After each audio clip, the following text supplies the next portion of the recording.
predicting the 2026 first and second rounds by ADP, our midseason check-in. That's what we're doing today on Stealing Bananas. I'm Ben Gretch. You can find the Stealing Signals newsletter at bengretch.substack.com. With me, as always, is Shawn Siegele. You can find all of his great work at RotoViz, including the in-season article, The Banana Stand, which has been super fun to follow along with this year. This is our first midweek show. We haven't been doing them this season yet, and obviously we missed one of the recent Sundays. This coming Sunday, I want to note before we get too far along, we may miss as well. Have an opportunity to go to the Seattle Mariners playoff baseball game. It's at 5 p.m. my time. I probably should be home before too late. We usually record late Sunday night. It's a possibility Shawn and I will record late Sunday night. Kind of depends on whether the Mariners win. as you and I were talking about it, you're like, yeah. I told you I might be, really jazzed up when I get home, in which case I'd probably love to record late. You're more of the night owl. We always talk about this. And so you'll be up watching the games. And I won't have gotten through a ton of games, but we'll probably record something that evening unless, the Mariners lose in devastating fashion. And I'm just like, yeah, I want to go to bed, Shawn. So we'll figure that out Sunday. You guys will find out whether something hits your news feed or does not. You can always catch Shawn on RotoViz Overtime if not, because they'll record something on like Monday or Tuesday. But yeah, we wanted to do our in-season check-in. We've gone through 4 weeks. We usually like to do one around, after the first month or I don't know when we did it last year, 5th or 6th week. The last several years, we've done an in-season check-in. You get so much information in the first month. It serves as a really fun check-in for where we're at, but also what we think is actually going to continue, right? Because that's what the whole idea of this concept is what is the market going to say next year? What do they think the first and second rounds are going to look like next year? What are, the players that are going to be viewed that way, which impacts or is impacted by how they're going to perform the rest of this season in a huge way, what we're projecting for the rest of season. But also, it's not entirely that, right? Like that's the framework, but it allows for us to kind of think through things a little bit differently than that, which also helps. I think we've always thought about it this way, is it always helps kind of quantify some of the risk with some of the veteran profiles and some of those things. And so anyway, we're going to jump back into that with this in-season check-in today. We both have 2 rounds. We usually do, in the August version, we usually do the first round as one episode. The second round is another episode. Probably work through them really quick today to try to get it all into one episode. So with that, I should probably stop with the long introduction. Shawn, how you doing? Awesome. So excited for you having the chance to go to the Mariners. We always, sort of note, and maybe all listeners still don't know that. I don't know if it's good or bad, but you are more approaching football from the perspective of, I should be neutral-ish, and partly just for whatever reason. You're not necessarily a huge Seahawks fan, but you're a gigantic Mariners fan, and so that part is just so cool. I'm also fired up. Grew up a Vikings fan because of my grandfather, and then I still kind of would probably call them my team because that was my childhood team, but then also kind of rooted for the Seahawks at times. But like when the Seahawks won the 2013 Super Bowl, it didn't feel like my team won the championship, which means that I haven't felt like any of my teams have won the championship. I've lost one of my teams. The Sonics were a team that I rooted for because and then the Husky football, it was the one that as a kid, I went to all the games. I was really into the local college team. And so those guys, and then the Mariners. I grew up in the 90s, Ken Griffey Jr., all that stuff. But the Mariners have always been the team. So anyway, that's my rooting background. But none of those teams have won any championships since the Husky football team won in 91. But since I was about 4 years old. But since I've been rooting, none of that has happened. Well, I think you're going to get this one. As you were telling me, the Mariners are the betting favorites, or they are, in one way, shape, or form, the favorites in the American League. You've got 2 Arizona Diamondbacks, fueling the offense. So, you guys have to win. It seems like it is fated here. And then Ben, also, I love this exercise, as you do. And I'm excited to debate these early picks because we don't have exactly the same guys. And then obviously once you get to the back half of round 2, especially now that we have 4 weeks, right? Sometimes when you're in the back half of round 2, in that month or so before the season, it's very projectable, or just thinking in terms of like there are a lot of different scenarios, and these are the guys who have the big talent and could easily rise up from even 7th, 8th, 9th, 10th round pick right now, and you are competing them against players who are very good, or else they wouldn't obviously be considered at the tail end of 2, but probably aren't the massive talents. Can they hold on? Are the old guys going to hold on? And I mean, even something like where we would put a Christian McCaffrey, who, Ben, I wrote about him in the Banana Stand. Thanks for mentioning that piece. The receiving that he has done through the first month is historic. The only person who came through the first 4 weeks of the season this century with more receiving expected points per game was Alvin Kamara in one of his peak seasons. Obviously, we know Kamara frequently racks up massive receiving numbers. On the other hand, you have a back who is not putting up very good rushing numbers. One of the things with McCaffrey is actually has not caught a ton of catchable passes, and he's currently posting negative fantasy points over expected. And yet at the same time, the way that we run the numbers, he's basically giving up like a touchdown per game in efficiency to Bijan, Jonathan Taylor, Jahmyr Gibbs, those guys, and is still ahead of them, right? So in terms of looking forward to next season, I mean, Christian McCaffrey, the clear 101, because he does have this workload that, as we know, no one else can touch. Or are we concerned that some of the things he's done with the ball, whether that's not running with it well or whether it's dropping it, what have you, and we know that some of this is fueled by the fact that the 49ers have nobody else on their offense. That's probably not going to be the case in the future. So trying to work through these questions and seeing which guys who are young and have gotten off to a fast start, or who are young and maybe haven't gotten off to a fast start, but we still expect them to make the move. I mean, that's kind of the fun part here, is which players are we still so strong about the talent, the profile, that we expect a gigantic jump? I mean, at this point last season, Brian Thomas was someone who could potentially break out, right? And then you have that second half of the year, and then you've had these first 4 weeks of this season. So, I mean, the football can really bounce around in some of these results. And when you change some little things, or when a guy gets the yips from a catching perspective or what have you, things can change pretty dramatically. Anyway, we love this exercise. Let's jump into it. It's super, super fun. I think real quick before we jump in, I'm going to just give our preseason thing. So we do tight end premium, and I'm going to just kind of rattle off the names that we had to give the listeners an idea. It's going to get a little list-y, so apologies for that. But Sean's started with Brock Bowers 101, Brian Thomas, Jamar Chase, Jahmyr Gibbs, Trey McBride, Justin Jefferson, Ashton Jeanty, CeeDee Lamb, Malik Neighbors, Puka Nacua, Bijan Robinson, and Travion Henderson was the first round. The second round was London, Nico, Barkley, JSN Worthy, McMillan, Harvey, Amon-Ra St. Brown, Jaden Daniels, Bucky Irving, Chase Brown, and Christian McCaffrey. That was the 2026, the same exercise we're doing right now, 2026 first and second rounds, but from August. And your just missed were Kenneth Walker, Lad McConkey, and Achane. I went Bowers, Gibbs, Bijan, Chase, Neighbors, BTJ, Jeanty, Justin Jefferson, McMillan, Lamb, Nico, Henderson, McBride, London, Nacua, Barkley, Harvey, Hampton, Achane, Bucky, Amon-Ra, Chase Brown, Ken Walker, Bhayshul, Tuten was my 212. I had a really long list of just miss. It included Egbuka, Xavier Worthy, Lad, AJB. Those guys won't be mentioned today.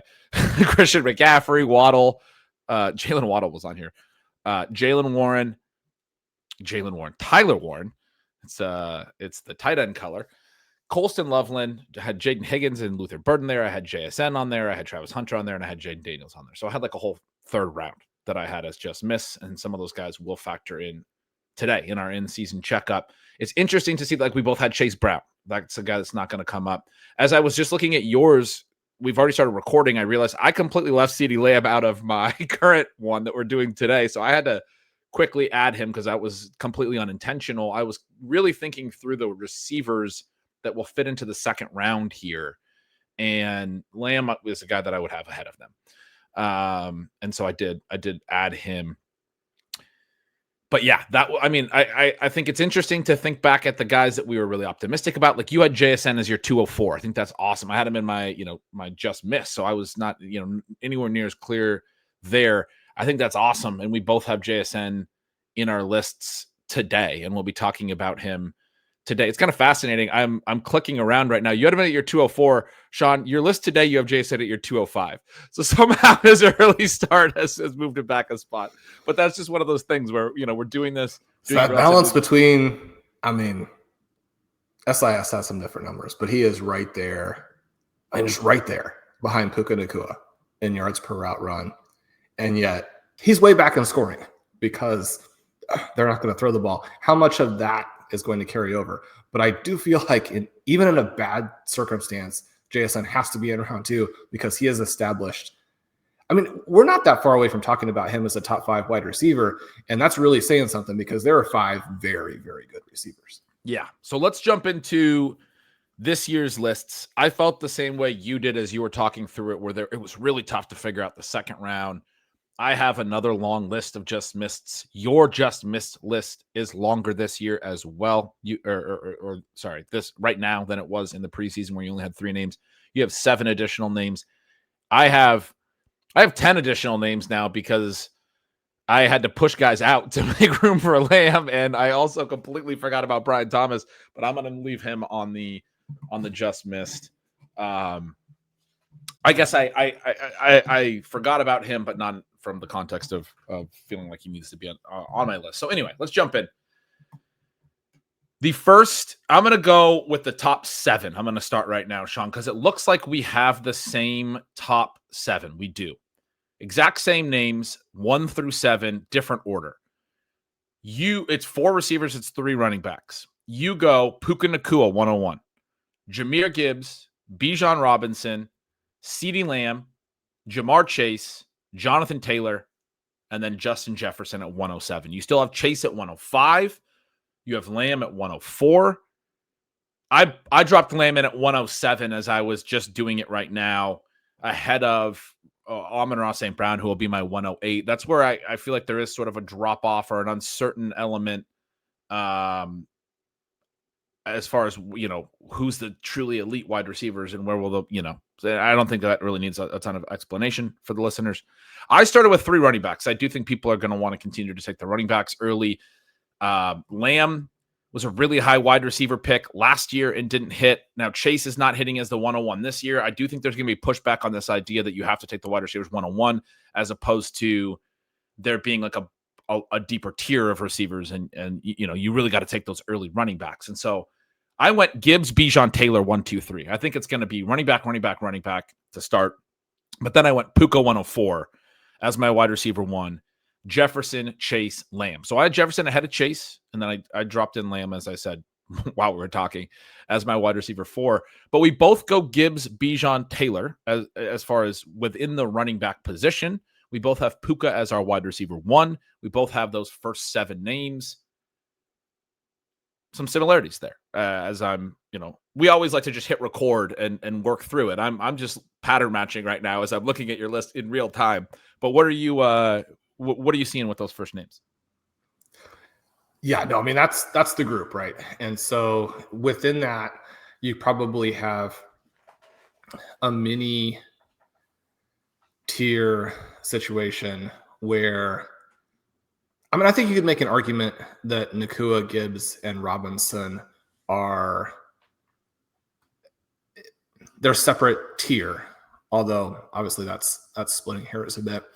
You have Taylor in there. We've talked about Taylor as the 101 and people were redrafting for this year, and I don't think that is wrong.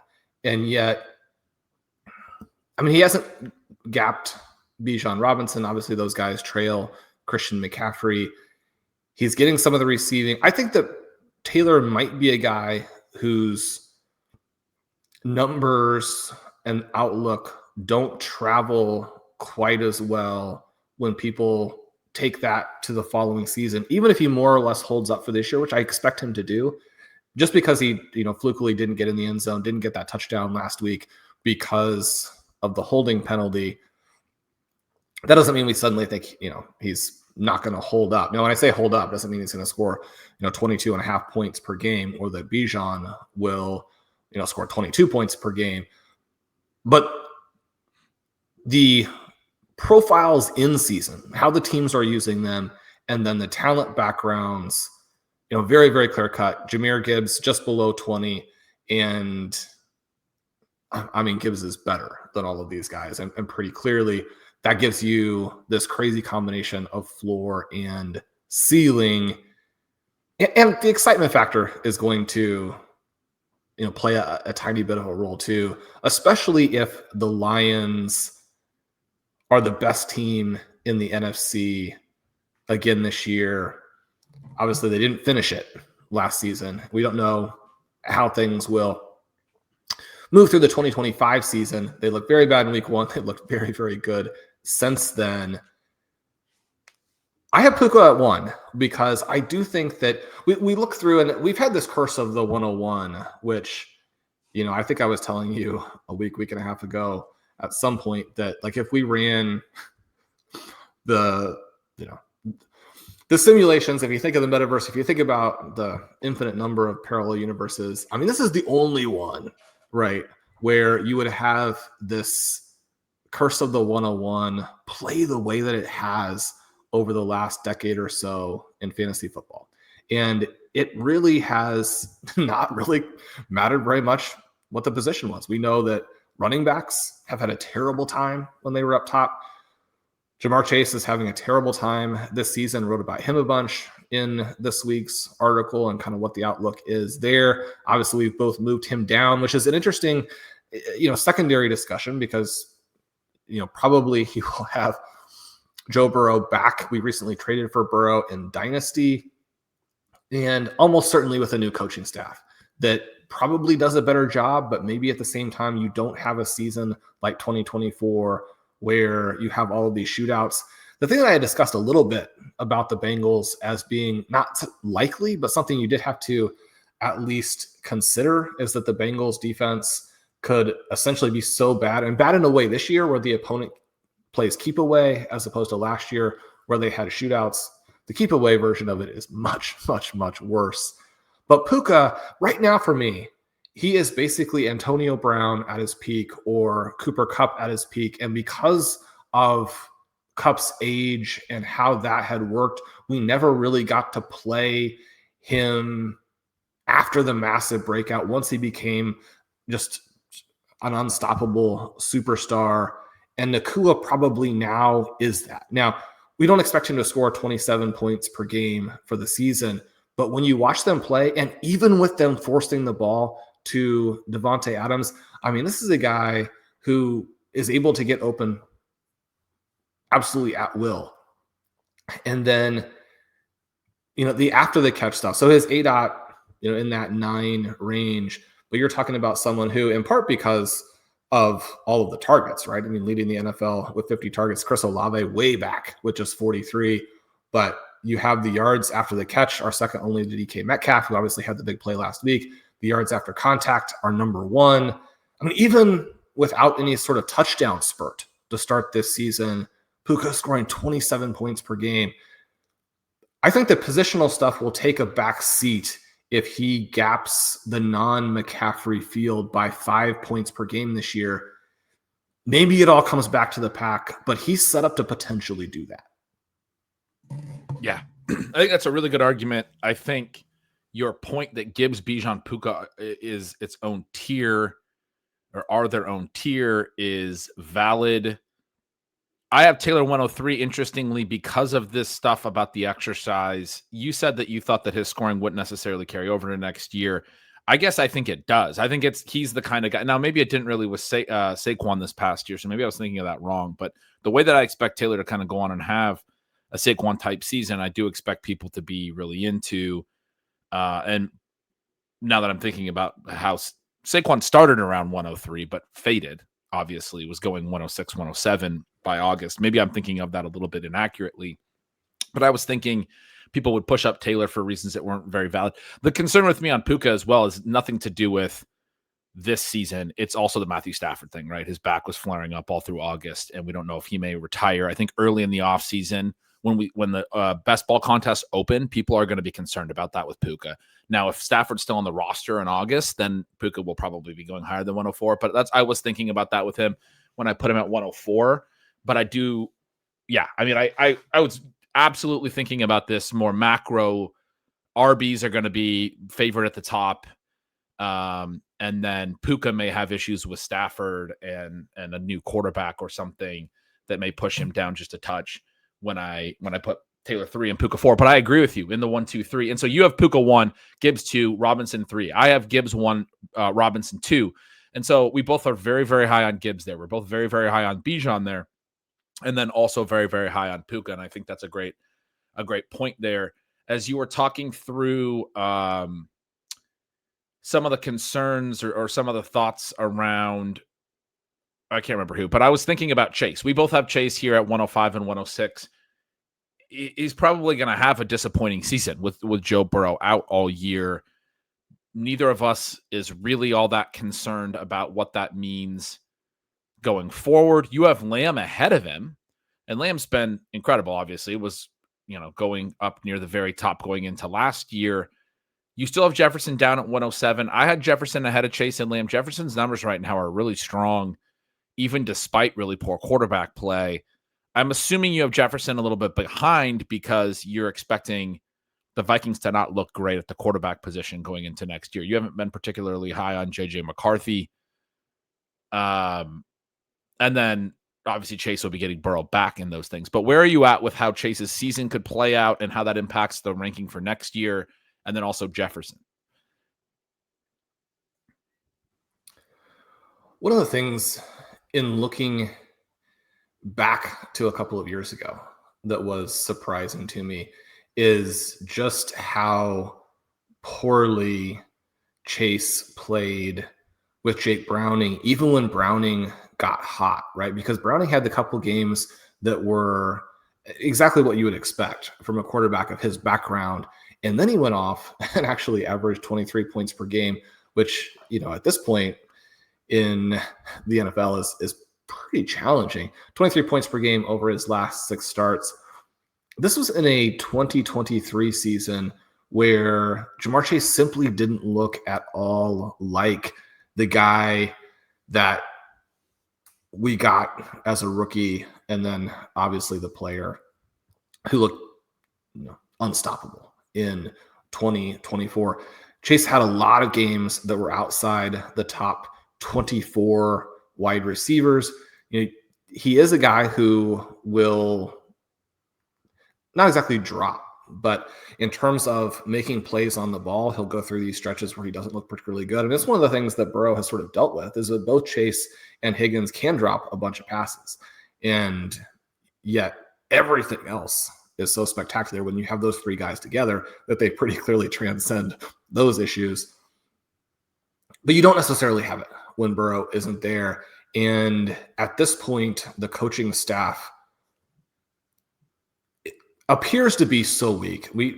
There are so many pieces to an NFL football team that you have to have a bit of humility when you're making these claims that a coaching staff should just very clearly be fired right away. There is a bit of an issue, a little bit like some of the issues the Chiefs have on offense, where you're like, yeah, but the rest of the roster isn't very good. And so you also need the front office to do a much better job, not just Zach Taylor. But we appear to be careening toward a season where the Bengals basically just don't have the ball. When they do have the ball, they can't sustain drives, and the scoring levels are extremely low. And if you have that type of production, we're right back into the range. Now, we know that Ja'Marr Chase slid to the 1-2 turn in 2024 drafts because there was also this question of, how long he would hold out right up until the last couple days before the season started. We won't have that. But we have already seen that someone like a Jamar Chase can get pushed into this range where, they're not being picked in the top 6 spots. And you think about CeeDee Lamb coming off of a season that was merely fine, but with a 400-point season the year before. And he still went early, but one of the things, talking with Eric Blindfor, when Colin and I did a pod with him that turned out to be a lot of fun, was he was really pushing Lamb as the 102. And thinking about that, I more or less agreed with it. And yet that's not exactly where Lamb necessarily was. Now, again, we've got other guys like a Jahmyr Gibbs, like a Bijan Robinson.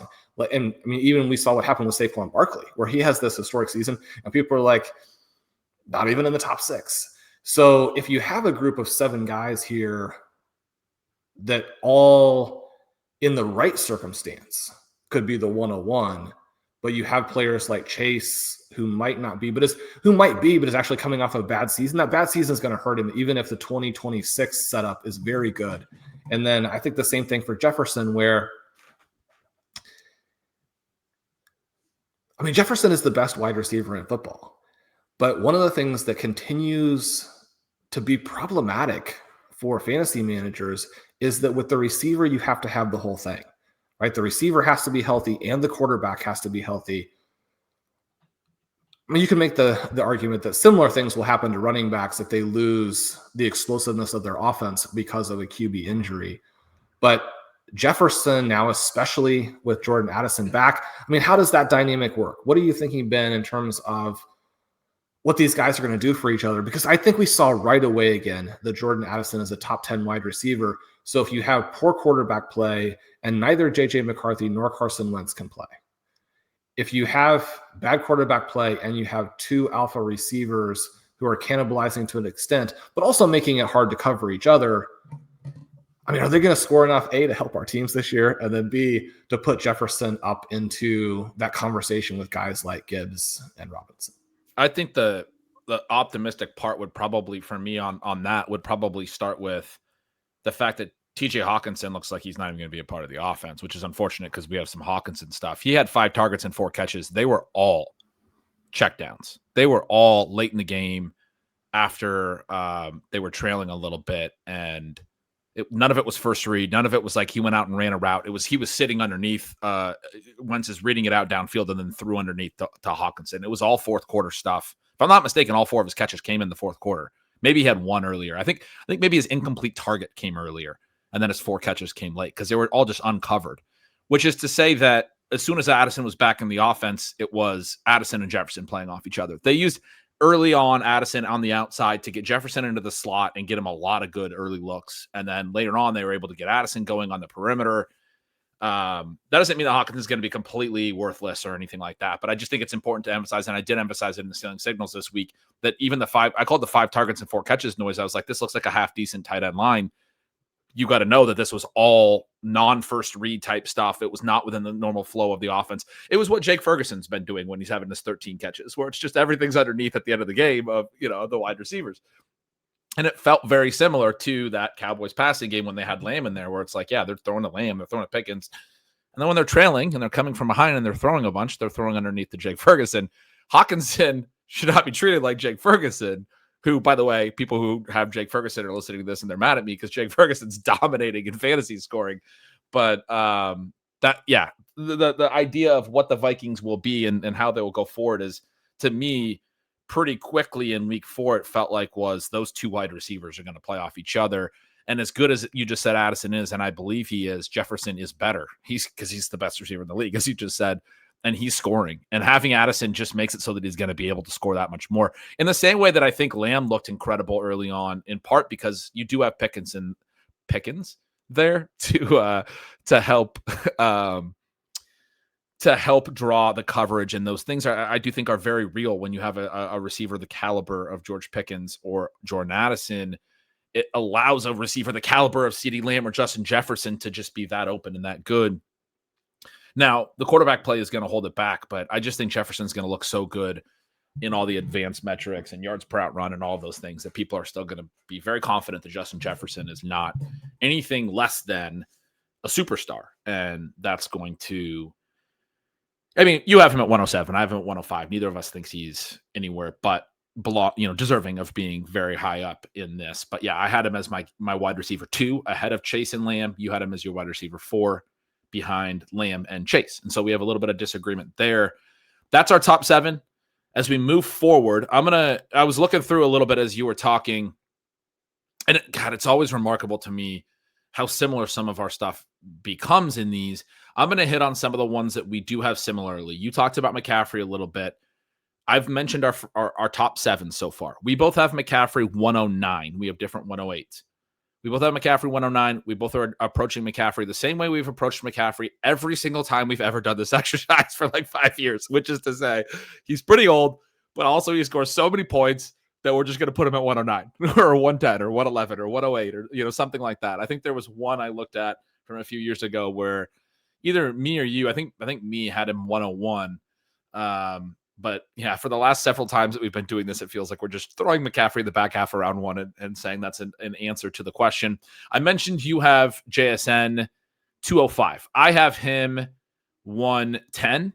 And I mentioned I have Amon-Ra 108 outside my top 7. You have Amon-Ra 111. So Amon-Ra is your 5th receiver. He is my 5th receiver. I have him at 108. You have him at 111. We both have McCaffrey coming up there. And then your 108 is Ashton Jeanty, who I have at 112. And then my 111, I realize I'm gonna sort this out. Don't worry, but I realize I'm making this a little confusing. My 111 is DeVon Achane. You have him at 202. So we have all these guys very similarly. The rest of my first round outside the top 7 is Amon-Ra 108. You have him at 111. CMC 109. You have him 109. JSN 110. You have him 205. Achane 211, you have him 202, or 111, you have him 202. And then I have Jeanty 112. Jeanty is your 108. Then you have McCaffrey 109, as I mentioned. You have Bowers 110. I do not have Bowers yet. I have him 205. So very similar to the Jackson, Smith, and Jigba. Actually, we have them flipped exactly. I have JSN 110 and Bowers 205. You have Bowers 110 and JSN 205. You have Bowers 110. You have Amon-Ra 111. As I mentioned, I have him 108. And you have Omarion Hampton 112. I have him 201. So, I have Achane at 111 and Jeanty at 112 and Hampton at 201. That was a cluster of running backs for me behind McCaffrey. You do have Jeanty ahead of McCaffrey at 108, but you had Hampton at 112, Achane at 202. So you had those running backs in that same general space at the 1-2 turn, same names. And then you have McBride as your 201 before Achane at 202. So I want to stop at 202 from 108. And then for me on my side, I have McBride 204 and Bowers 205. I actually went McBride above Bowers, so we should talk about that. You have Bowers 110, McBride 201. We both have them close, but we have them in. I have the tight ends getting pushed back a little bit from this year, even in tight end premium, not going until round 2, any of them at this point.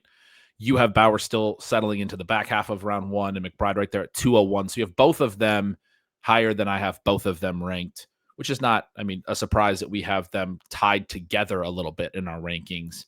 And then just for the people that are wondering about Warren, I'm going to skip ahead there too, because we're trying to do it all at once. We both have him in the back half of round 2. So we both have 3 tight ends ranked.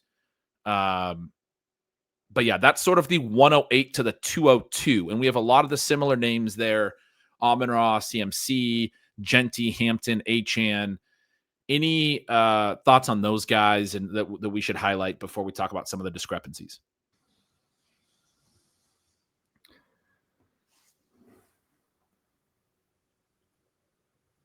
Well, the guy who we had a little bit further down and in the preseason version, who, is just extraordinary and has been. And one of the things when I talked with folks about the Nico Collins thesis preseason was just like, you realize that Amon-Ra St. Brown has been better over the course of multiple seasons and scoring fantasy points despite having to deal with all of these other players. And that, I mean, Amon-Ra St. Brown is basically Puka Nacua or Antonio, again, peak Antonio Brown, all of those things that we've said about these guys who would be drafted in that 101, 102 range. And because he's smaller, because he does some of the slot stuff, because he has more exciting players on his own team, and because there are so many stars on his own team, he, gets covered up a bit. And yet, and some of the things seem unsustainable, right? Like the touchdown run that he is on so far this season. But, you work through it, and obviously you've got Puka and Jackson Smith and Jigba really gap from everybody else. But Amon-Ra coming in there in the top 5 wide receivers in yards per route run. You have him up there generating the types of targets that you need, even with all of that competition. You have him in this circumstance with not necessarily an elite QB, but we think about all of these receivers who tend to go ahead of Amon-Ra, who do have some questions there. And I think because Jared Goff isn't a great fantasy quarterback, and because he doesn't have extreme arm talent, that it's easy to overlook how helpful it is for Amon-Ra to have such a steady situation with him. And so,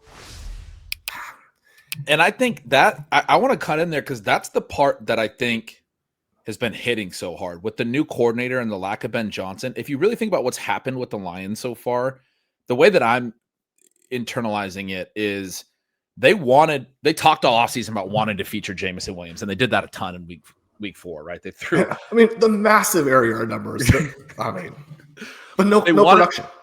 Yeah, no production. They wanted to feature Laporta, all of these things. I think it's a really interesting lesson in terms of this is a team that's been together for several years now. There's player elements to this. Jared Goff is a player. He's a human being. He has his own connection with the different other players on his team. Amon-Ra St. Brown and Jared Goff, whether or not Ben Johnson is calling the plays, have a connection on the field. When I say that they're the players, right? Like we used to talk about the Aaron Rodgers, Devontae Adams connection and all of those types of things.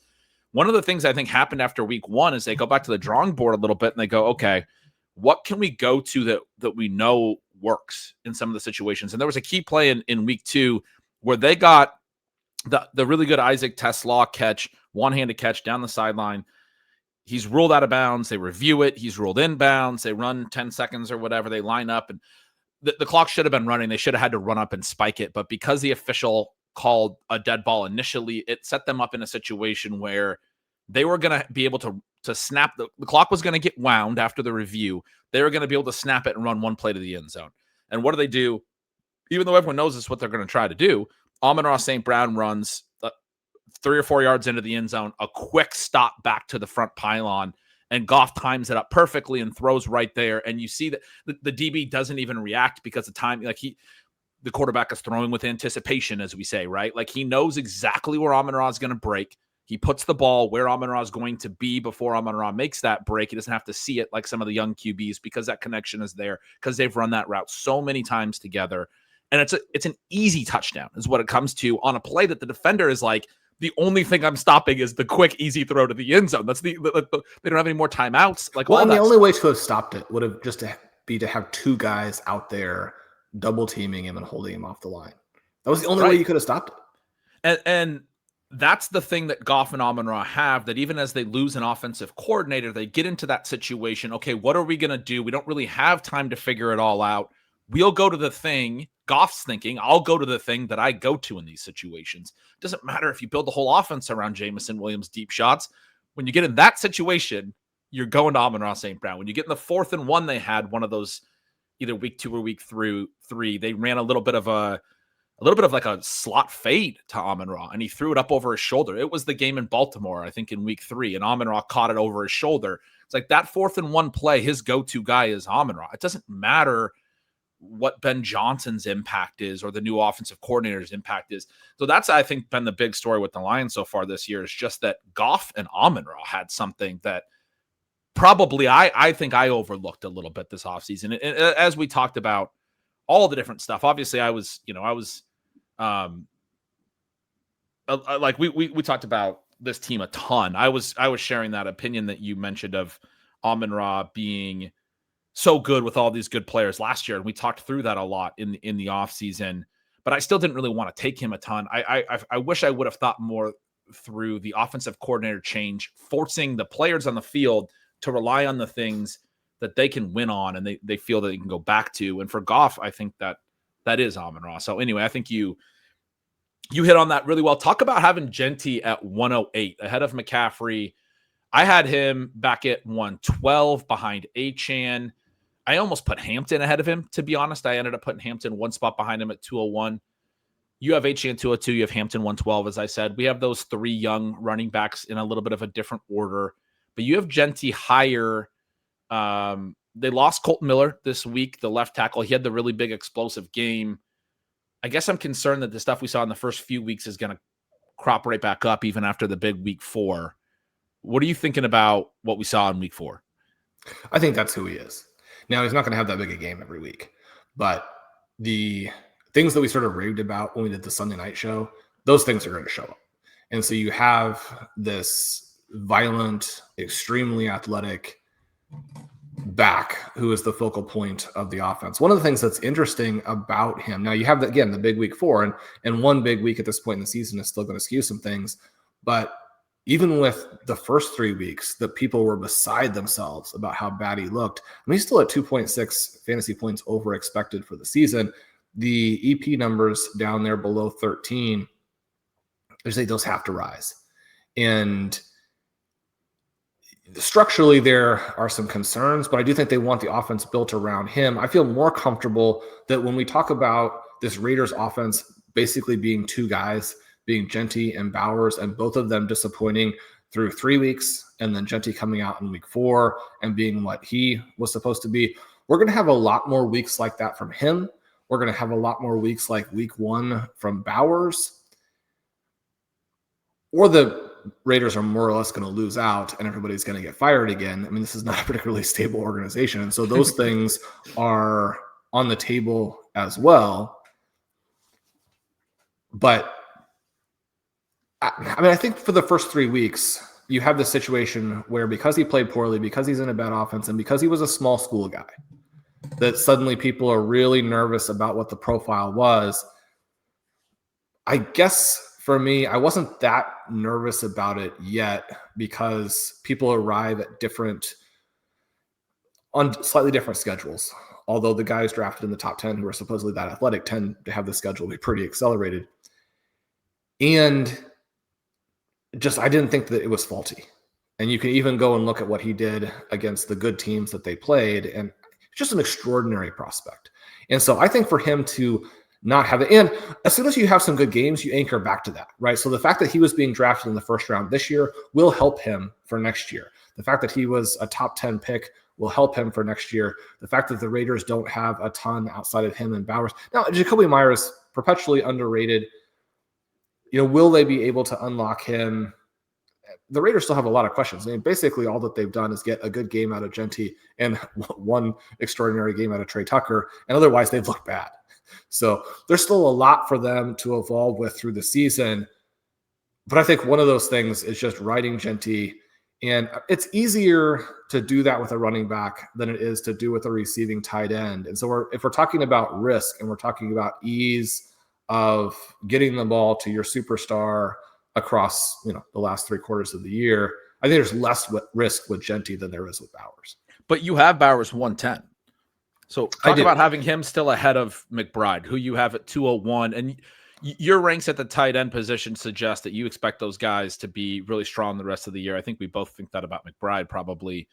I have McBride 204. I put him ahead of Bowers because I feel like, I guess, more confident that he's going to have this really strong year. Talk about Bowers. Yeah, so when we look at the top 3 names, and like you mentioned, we each put Warren in at the back.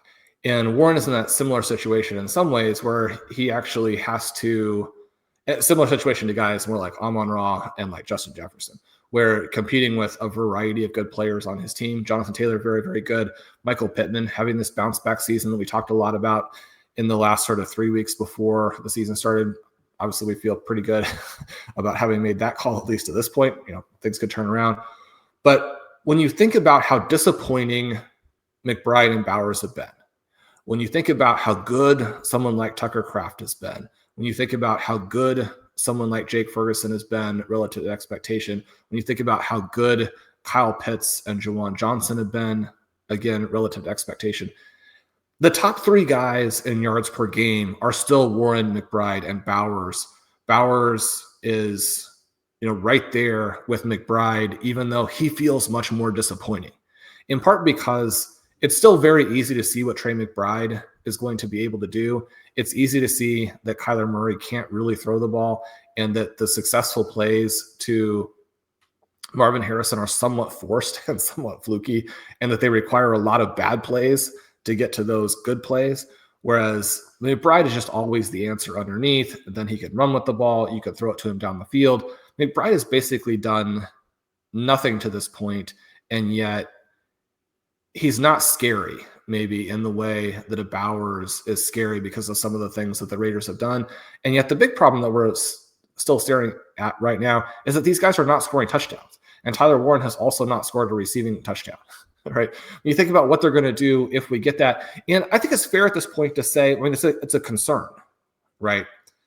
And when we talk about Amon-Ra and what he's doing, and part of it is this extraordinary number of touchdowns in the early going, and probably those won't stick. Probably Warren, McBride, and Bowers not scoring receiving touchdowns. I mean, you'd love for Bowers to get a rushing touchdown like Warren did, because that was, in theory, part of what he had done in college. We haven't really gotten that from him at the NFL level.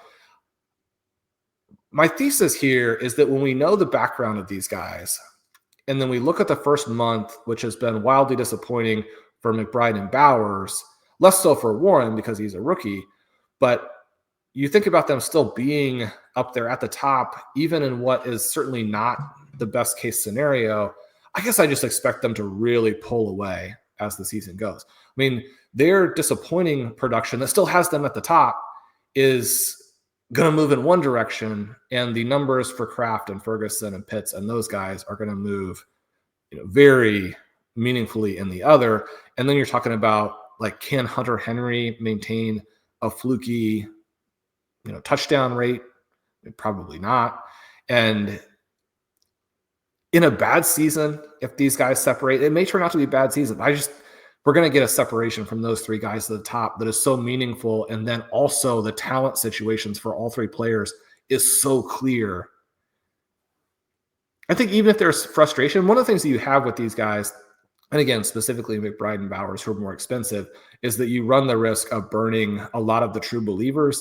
And then the people who didn't want to draft them anyway, are looking at them, if they fall a little bit, it's like, oh, now is our time to get in. And maybe some of them do. But if you burn a lot of the people who believed in A, the talent, and B, the play with elite tight ends, then you could see them fall. But I actually think that when we're talking about Bowers and McBride and Warren in the second round, we're already talking about what is potentially a very, very good value in terms of what they do for teams compared to the other guys who are there. We've got, deep into round 3, people that we're very excited about, but I still think that the thesis for those players is much more tenuous and it requires more ifs to kind of hit over the next, 2/3 of the season for them to legitimately be in that group. Yep. I think that makes a lot of sense. Let's get back to the actual exercise part of it. Or I'm going to do some of the accounting that I do, because I think from here going forward is really fun, because the second round we both struggled with. We landed on different players, but all the players that we landed on are on the other person's just missed. Like basically all of them. I think there's one on, it looks like actually there's maybe 2 on my list that you don't have either on your list or in the just missed. And there is one guy on your list that I don't have. I have a little bit of a longer just missed. And yet we don't match a lot of the names that we landed on. So it's interesting that there's like 4 or 5 for each of us that's in my second round, that's in your just missed, and vice versa. You have 7 and you're just missed. There's one guy out of those just missed that is not either in mine or in my just missed. There are 2 guys that we share that is in both of our third round, essentially. There's 2 names. So of your 7, 2 of them I also haven't just missed. One is completely listed for me. And I'm just going to say that name right now. It's Luther Burden. I love that you have him in your just missed. I don't have him anywhere near there. We'll talk about him towards the end. The other 4 are all in my second round. And then on the flip side, I have 10 in my just missed. I believe 2 of them are nowhere on your lists. The other 8 are either, there's 2 that are in your just missed. The other 6 are in your second round. So it's very fascinating to see that the way that this played out for the rest of the second rounds. We have some similar names. We also have some names that one of us landed on in the second and the other landed on in the just missed, and vice versa. Before we get to those, which really starts at the 203, I am going to give the listeners our full first rounds because I haven't done that. And I kind of went weirdly through the back half of the first round. So for you, it was Puka Nacua, Jahmyr Gibbs, Bijan Robinson, CeeDee Lamb, Jamar Chase, Jonathan Taylor, Justin Jefferson, Ashton Jeanty, Christian McCaffrey, Brock Bowers, Amon-Ra St. Brown, and Omarion Hampton. For me, it was Gibbs, Bijan, Taylor, Puka, Jefferson, Chase, Lamb, Amon-Ra, McCaffrey, JSN, Achane, and Jeanty. Nobody in either of our first rounds falls farther than 205 in the other person's list. So those 12 that I just read, you're going to the names that didn't match, you're going to hear really early here in the second round. But at 203, Shawn, both of us have a player that the other one does not have listed at all and has in the just missed. And so that's where we're going to start to talk about some of the discrepancies. I mentioned you start the second round with McBride and Achane. I start with Hampton. The guy at 202 that I have not yet mentioned is Rashee Rice. Before I get to the 203s that we have that are interesting, I have Rice at 202. I have Worthy at 207. You have Rice at 209, and you have Worthy in your just missed, which may surprise or is at least intriguing, I think, to some of the listeners. We have them sort of similar to Bowers and McBride, relatively similarly spaced. We both have Rice a handful of spots ahead of Worthy, essentially. I have them both quite a bit higher than you have them both.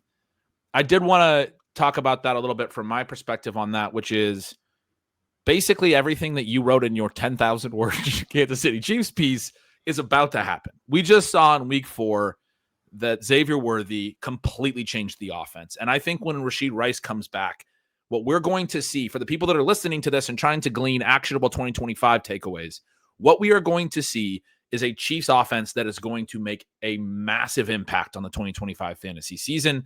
I think Worthy and Rice are going to be the biggest beneficiaries by far. Travis Kelce looks completely washed. Marquise Brown cannot play anymore. Their running backs are terrible. Isaiah Pacheco, one of the worst picks in fantasy. I'm sorry, there's nothing else in this offense, and yet Worthy looked so comfortable that he made everything else look better around him, and Rashee Rice was getting all of that credit in camp, and you have him ranked ahead of Worthy at this point as well. Obviously, we both believe that Rice is going to come back and have a huge impact. When those two guys are there and the way that they complement each other, the way that Worthy's speed stretches the field horizontally around the line of scrimmage and obviously vertically down the field, and the way that Rice can absolutely dominate zone coverage, which you have to play to stop Worthy because you can't man up Worthy outside, this passing game is going to absolutely erupt. It's going to be so dominant that I think we're going to head into 2026 like we did with the Tyreek Hill, Travis Kelce years, drafting 2 of these players at 202 and 207. That's the way I was thinking through it. You obviously have them very high as well. You have Rashee Rice at 209, and you have Worthy as one of only 7 just missed players, so essentially top half of round 3. Now, you're slightly lower than me on both, but do you agree with what I'm saying here, or how are you thinking through the Worthy Rice element? Yeah, I think that is the way to look at it. One of the things that, again, when we're talking about still having a pretty small sample in 2025 and certain things happening against certain teams where this Baltimore Ravens defense is not particularly good and it's just eviscerated by injuries, so it's a little bit more like playing against the Cowboys defense or the Bengals defense, what have you. But as bad as the surrounding talent for Patrick Mahomes has been this season, he has also flashed more of that early career or the talent that he was showing before. Now, and it's crazy for him. It gives you a sense of how the greatest players of all time create standards for themselves that are completely and totally unfair, because in terrible offenses the last 2 years, Patrick Mahomes was able to manage them to 2 more Super Bowls. This is a more gunslinging version, though, and they were very adamant that they were going to come out and do these things, and they've been trying them even without personnel. And we've gotten some of those plays to a Tyquan Thornton as examples. And Worthy just looked fantastic in his debut. You know, I claimed on Sunday night that if he hadn't gotten hurt, he'd be the wide receiver 2 right now. That may or may not be the case, obviously. He would have had to play very well. But he looks great. You expect Rashee Rice to come back into this volume role that everybody always talks about when they're saying, oh, you've got to draft Rashee Rice ahead of him, even though Rashee Rice is a more limited player. But what he's limited to is going to be sensational for this offense playing off of Worthy. I think that the shoulder injury keeps Worthy from being able to be the alpha in 2025. And so you're just going to get this immense Rice scoring with Worthy off of that.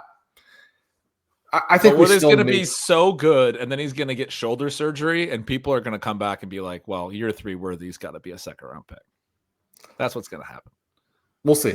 We'll see. People should fall in love with him this season. Even if he doesn't have the volume that I think he would have had, he should be very, very fun. They should hit on some of these deep targets. He continues to get rushing attempts where it's like, oh, yeah, 4.2 speed. That helps, right? Yeah. And I mean, I think we're going to get some Jalen Royals. I think we're going to get some Brashard Smith. I think that will help them without doing anything to take away from the concentration argument that you're making, even for a Chiefs team that does love to. I mean, Juju Smith-Schuster played a huge number of snaps last week. And I mean, at some point, he's got to just be fully benched. So, you know, when Rice comes back. And so I love the way that you are drawing up the rest of the 2025 season for Kansas City. I think the way you put it is so well, and it's what you put in your article. Obviously, I was, I'm drawing it up based on what you predicted, and I think if Worthy wouldn't have got hurt, we would feel so good about that right now, as we've talked about. But certainly, the idea is when Rice has served a suspension is when it really takes off. But the way that you just put it right now, that for people that are listening and going, I mean, that was a lot of exuberance, Ben, from about Patrick Mahomes. Look at what, he hasn't been that great so far this year. Look what he did the last couple of years as a fantasy quarterback. The whole point that, you wrote in the offseason and you just mentioned here was go back and look at his 2019 to, 2022 lines or whatever it is. And just obviously defenses are playing him differently right now, but they have a plan now in place and enough talent in place to where he should be able to do some of the things that he was able to do a few years back. And really question, if you're kind of anti-Mahomes and anti this idea that the Chiefs offense can be one of the most fun offenses in the league again, really question how much you believe that just basically 2023 and 2024 is who Mahomes is now. Because it's a little bit of recency bias, I think, there. And what Mahomes has done, as you said, so far in 2025 shows that he's not playing in the more conservative style that sometimes he was willing to take what the defenses gave him. They're going out and attacking stuff right now in a way that feels a lot more like that early career Mahomes element, even when they didn't have the guys. But as soon as Worthy came back, they were like, look, I know your shoulder's bad, but we're not going to ease you in and make you a decoy. You're going to get the ball on the first snap of the game. You're going to get the ball on a 4th down on the first drive. We're going to make the whole field tilt toward your speed and then open up other guys. Andy Reid's back out here like I should probably stop taking the regular season so unseriously, and I'm gonna try to scheme some things up and actually try to win some games because things are getting more competitive in my division and they're getting more competitive in the AFC. Well, and even with what was a disastrous week for the Chargers, both from a loss perspective and from an injury perspective, you still have the Chargers out there as a very good team. You're just tied with the Broncos team that has had a similar start to you in terms of a couple of losses that they wish they didn't have, but might be one of the 3 best teams in football. You're multiple games behind the Bills, and you're certainly not capitulating that you couldn't somehow come back and take the number 1 seed, even though the Bills have a pretty good chance. I mean, if you were going to take a crazy bet that a team's going to go undefeated, I mean, the Bills look very good to go undefeated. because the schedule is not particularly challenging except for a couple games, right? If you have like only like 2 more games that you're not massive favorites in, you win a couple of coin flip games, you're undefeated. Now, again, we just saw the Chargers lose a game that I don't know how you lose. Yeah. So, and that's why teams don't go undefeated, and then teams tend to have harder schedules than the Bills have. But I mean, these teams, both the Broncos in terms of what we saw from them on Monday night, the Chiefs, the other teams in the mix, the Bills themselves, I mean, these teams are going out to be the number 1 seed, and you're going to have to put it on people. That's right. So let's go to sort of the 203 and beyond. At 203, you have Saquon Barkley. I have him in the just missed. I'm going to be very interested in your thoughts about Barkley and how he'll be viewed going into next year, because I think he's a 3rd-round pick next year. You mentioned the profile stuff with Jonathan Taylor and the fact that Barkley, even off a 2,000-yard season, was falling to the later part of the 1st round by the end of draft season.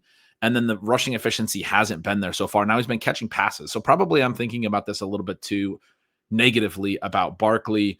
Then you go Tetairoa McMillan at 204. I have him at 211. He's a guy that, I'm probably overcorrecting on because he was the one that I was probably too high on in the preseason version. I had him at 109 ahead of CeeDee Lamb. But how bad Bryce Young has looked and how disinterested this whole offense has looked. They ran on 3rd and 10 and on 3rd and 15 with Rico Dowdle carries and punted both times last week.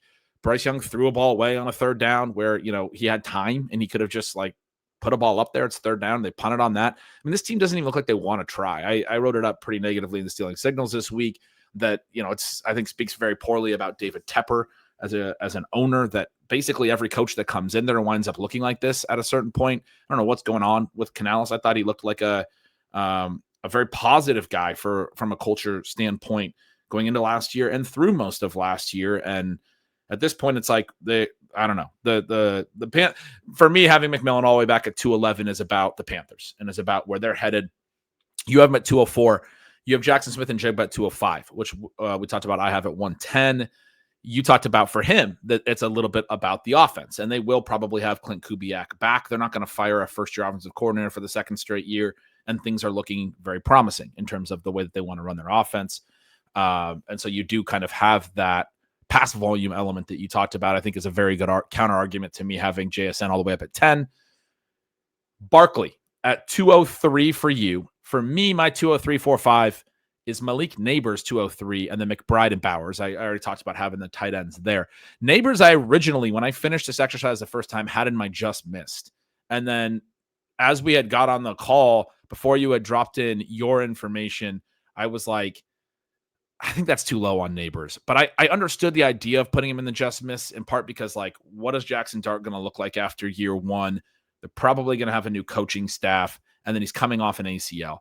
But as I thought through it, I was like, man, people know that Malik Neighbors is really, really good. The ACL is an early season ACL to the extent that by week 1, he's going to be 11 months removed. And I do think people are going to be talking about, the health element of it, that he's going to be fine. He'll look okay. And so I could understand having him in the just missed from some of the team perspective reasons. And then I was also like, well, he's Malik Neighbors, probably actually is more like a 1-2 turn guy. So I end up putting him at 203. You have him in the just missed for Malik Neighbors. So Neighbors is the guy that I have in, you have out. Barkley's the guy you have in, I have out. That's sort of my case on Neighbors. What's your case on Barkley?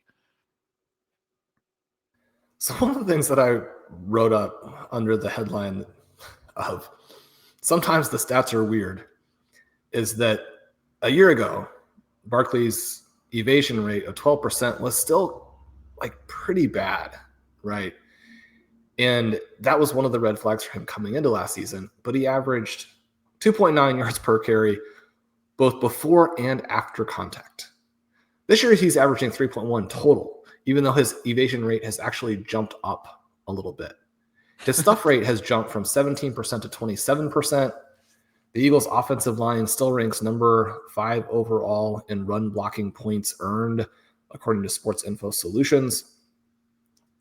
His expected points are up, and we both referenced that he's catching a few more passes in part because, or being targeted more, in part because Jalen Hurts can't throw to receivers at all. And so you have to run a few passing plays. They have to go to somebody. But for his expected points to be up by 1.5 points, and for his fantasy points over expected to basically be down 8. We know that the big runs bounce around, but I'm not buying Barkley as a negative efficiency player in this offense. I mean, you talked a lot about the at least mild risks of a player coming off of this huge workload that he had last season. I think we're probably seeing a little bit of that, but I think we're also seeing some flukiness. Now, one of the things about Barkley that was true even last season is that when he runs into defenders in the backfield or doesn't have that immediate play, right? He's one of these guys where the vision is fantastic. And so if there is a route to take, even if it's somewhat circuitous, right? Even if he's got to bounce something, then do this and that, and it's like a 3-step process, he sees that and he hits it in a way that a back his size should not possibly be able to do. And then once he hits it, he's gone.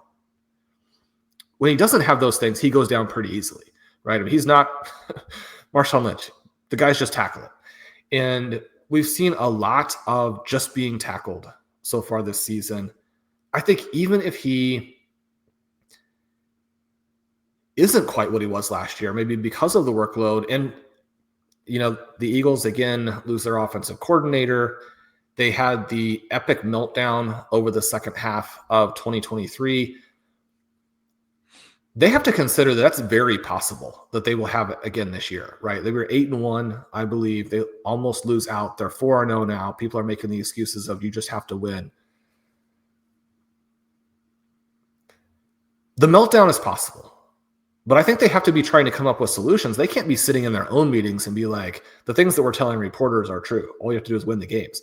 They got to be sitting back there and saying, if we don't get A.J. Brown involved, if we don't get Saquon Barkley going, then this season is going to go in a very dark direction very quickly. I think Barkley bounces back, hits a bunch of big runs, not like he did last year, but hits runs.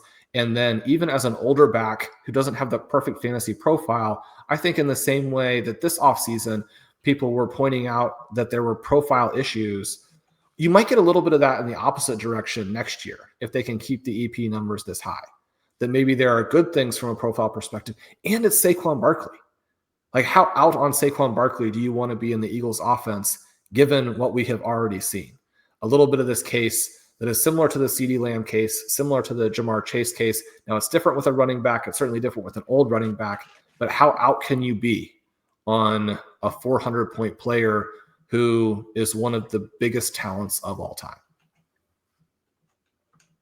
I think that's all very fair. I want to hear your thoughts on McMillan as well, because I mentioned sort of why I have him at 211. I have him as my 1, 2, 3, 4, 5, 6, 7, 8, 9, 10 wide receiver 11, because I have Rice and Neighbors, and we'll get to a couple others that I also have ahead of him. I had JSN ahead of him. You have him as your wide receiver 6 because you have the tight ends a little higher. You had those first 5 we mentioned in the first round. You have McMillan one spot here ahead of JSN, ahead of Rashee Rice, who I had at 202, ahead of every other wide receiver, right? So what are you thinking right now about Tetairoa McMillan? Well, he, from the eyeball perspective, looks like everything that we had wanted. I mean, he's getting open at will, despite the fact that he's all that they have. So the defense knows what's coming. And when you think about the profile, and you think about this argument that he is, I mean, we made the case that Drake London a few years ago is basically Mike Evans, but with more lateral ability. And it turns out that basically he does have more lateral ability, but he doesn't have the things that Mike Evans can do. You come back and you take McMillan and you're saying McMillan is a much more talented version of Drake London. And I think that looks pretty much right on the mark at this point, where the fluidity at his size and the ability then after the catch. I mean, he has one of the better evasion rates for receivers to this point in the season. He's got a super high first down percentage. He is drawing targets. When you watch the games, he's drawing targets where you're like, yeah, I mean, he's just completely open. The completion percentage to McMillan is just above 50%. Because Bryce Young is playing really terrible football and the offense is broken. But I don't think that even if you hate Bryce Young, and even if you're very skeptical about Canales at this point, I mean, Young is good enough to throw some accurate passes to McMillan. McMillan is getting open at will. That the rapport here has to improve. And once McMillan starts catching more of these passes, the volume is going to be so clear. And then his ability after the catch is going to be so clear. I think that you're right to be worried about the Panthers' meltdown. But for him to look so good in the first month, and I think to basically put to rest all of the concerns that anybody had about him stylistically, I mean, we didn't have those concerns, and so we had him aggressively ranked the whole time. But, man, he just looks amazing. And they're going to keep hammering on him. They have to, right? And he's going to understand more what it's like to be an NFL player. He's going to stop trying to make so many one-handed catches. He's going to make some one-handed catches. He's also going to get the other arm up, create some interferences. I mean, when NFL defenders are holding down your second arm, you can't just put up the one hand and try and make a catch. You've got to fight through it and get the pass interference. You can't just capitulate. Those things are going to move in the direction where McMillan just looks like an absolute star and someone who can overcome the situation. And he is physical. He's played physical after the catch so far and all those things. So when you're talking about the hand fighting, that's going to come. I agree. He's looked great. Yeah. When Coker comes back, and my understanding is that he's maybe not like right on the verge, but I think that fantasy players, reality NFL players and teams don't function quite like stocks. But we do have these situations where you sometimes get things bottoming out to where when you get the people giving up on Young and giving up on the Panthers who were in, it's a little bit like my commentary on Sunday night about Jerry Jeudy, where when I'm looking at Jerry Jeudy, the air yards numbers are there. I mean, it feels like he hasn't even been involved because he's already dropped 5 passes somehow. And it's like, how did you drop 5 passes? You haven't had 5 accurate targets to you. You managed to drop 5 passes more than like you're even getting on your hands. Like what? How? The bounce back from some of these guys when it happens for that much talent. I mean, you made the point that Jack had made the point that Young's second half of the season last year was a mirage. That certainly looks accurate. I still don't think that's quite true. I think that Young is limited.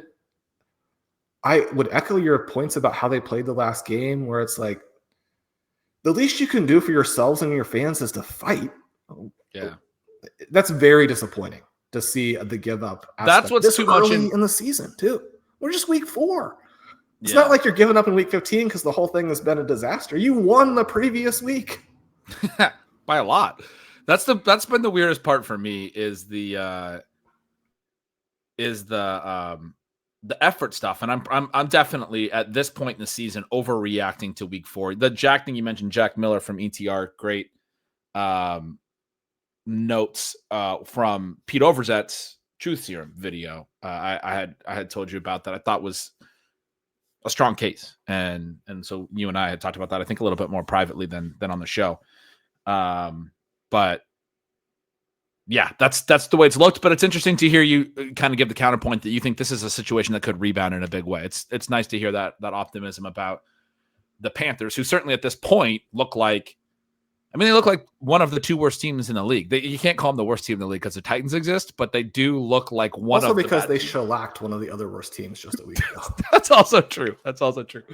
Although my UW guy, Michael Penix, looked a little better in week 4. I'm not obviously like that sold on Michael Penix as we've talked through him over the years, but I was proud of him to come back out and play well in week 4. He had a good rebound game. All right, we talked through 205. I'm going to give the rest of our second rounds because we're already an hour and 15 minutes in the spot. I knew it was going to be impossible to do in a reasonable amount of time. As I go through these, I'm going to mention the guys that are on. The other ones just missed and vice versa, because for the most part, through 205, our guys are either on both of our lists at that point, or it's somebody that we ranked a little bit later in the second round, except for the Barkley and Neighbors picks, which I mentioned. So starting at 206, you have in order: James Cook, who I haven't just missed; RJ Harvey, who I haven't just missed; Nico Collins, who I haven't just missed; Rashee Rice, who I have all the way up at 202; Emeka Egbuka, who I haven't just missed; Bucky Irving, who I didn't even have in just missed, but belongs in that tier. We'll talk about Bucky. And then you have Tyler Warren, 212, who we already alluded to is in the back half of both of our second rounds. So several of your guys there are in my just missed. They were not in my second round. Now the same thing is going to happen in reverse. I have at 206 Drake London, who you have in your just missed. I have at 207 Xavier Worthy, who you have in your just missed. I have at 208 Tyler Warren, who you have at 212, obviously. Quinshon Judkins is my 209. You have him in your just missed. And now we get to the guys that I have ranked at the very back of the second round that you also don't even have in your just missed. And the first one at 210 is fascinating, Travion Henderson. Then I have Tedoro McMillan, mentioned, have him at 211. And then at 212, I have Cam Scadaboo, who's another guy that you love, a rookie running back that will be going into year 2. I'm so happy that you have Cam Scadaboo at the 212. He looks awesome. He's got the 3-down workload. I think, I don't know, man. I think he's going to have a really good rest of the season in a way that we're looking at him like Bucky at this time, or, in August of last year, coming off of year 1. And he's a new Bucky. He's like, man, this guy had all the work. He had the catches. He had the goal line work. He's going to project really well. I think he belongs in the 2-3 turn range. The one that I'm curious that you have him above James Cook. So James Cook, you have at 206, and I think is a really interesting one. He's looked insanely good. He doesn't catch any passes. It's all the long TD runs. I do like. I'm a little bit concerned about the specific profile, but there's a broader theme here as well, where I have Cook and Barkley and Bucky not in there, and I basically just ranked the year 2 running backs. If you go back to my whole running back list, it was Gibbs, Bijan, Taylor, CMC, Achane, and then I go Jeanty, Hampton, Judkins, Henderson, Scadaboo. And I told you when we first came on, I was trying to still fit Bhayshul Tuten in there, which I had in the preseason one. But Ben, you didn't put in RJ Harvey, who's about to go on the type of run that's going to put him at like 106. That's where I was going to pass it to you. So I think there's 2 interesting things here. Is the part where you have Cook and Barkley and Irving in, and so you think some of these veterans are going to maintain their value, and probably the market will agree. Although I do think we're seeing this sea change, and the market's going to be really excited about the year 2 guys as well. So I think there's a push and pull there. That's really interesting. The second part of it is, as far as the year 2 guys, I was not itching to get RJ Harvey in there. And the one that you got in there, other than Jeanty and Hampton, who we both had much higher, was RJ Harvey. And I guess I don't see that.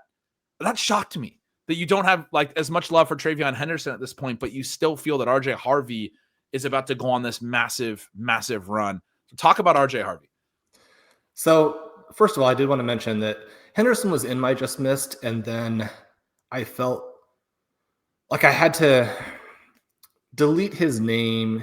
I think he's going to be a round 3 guy, but I did think it was another tier break, right? I thought that there was a tier break between guys like Judkins, Thomas, London, Worthy, and Neighbors, most of whom I ranked in the second round. So I would sort of agree with you.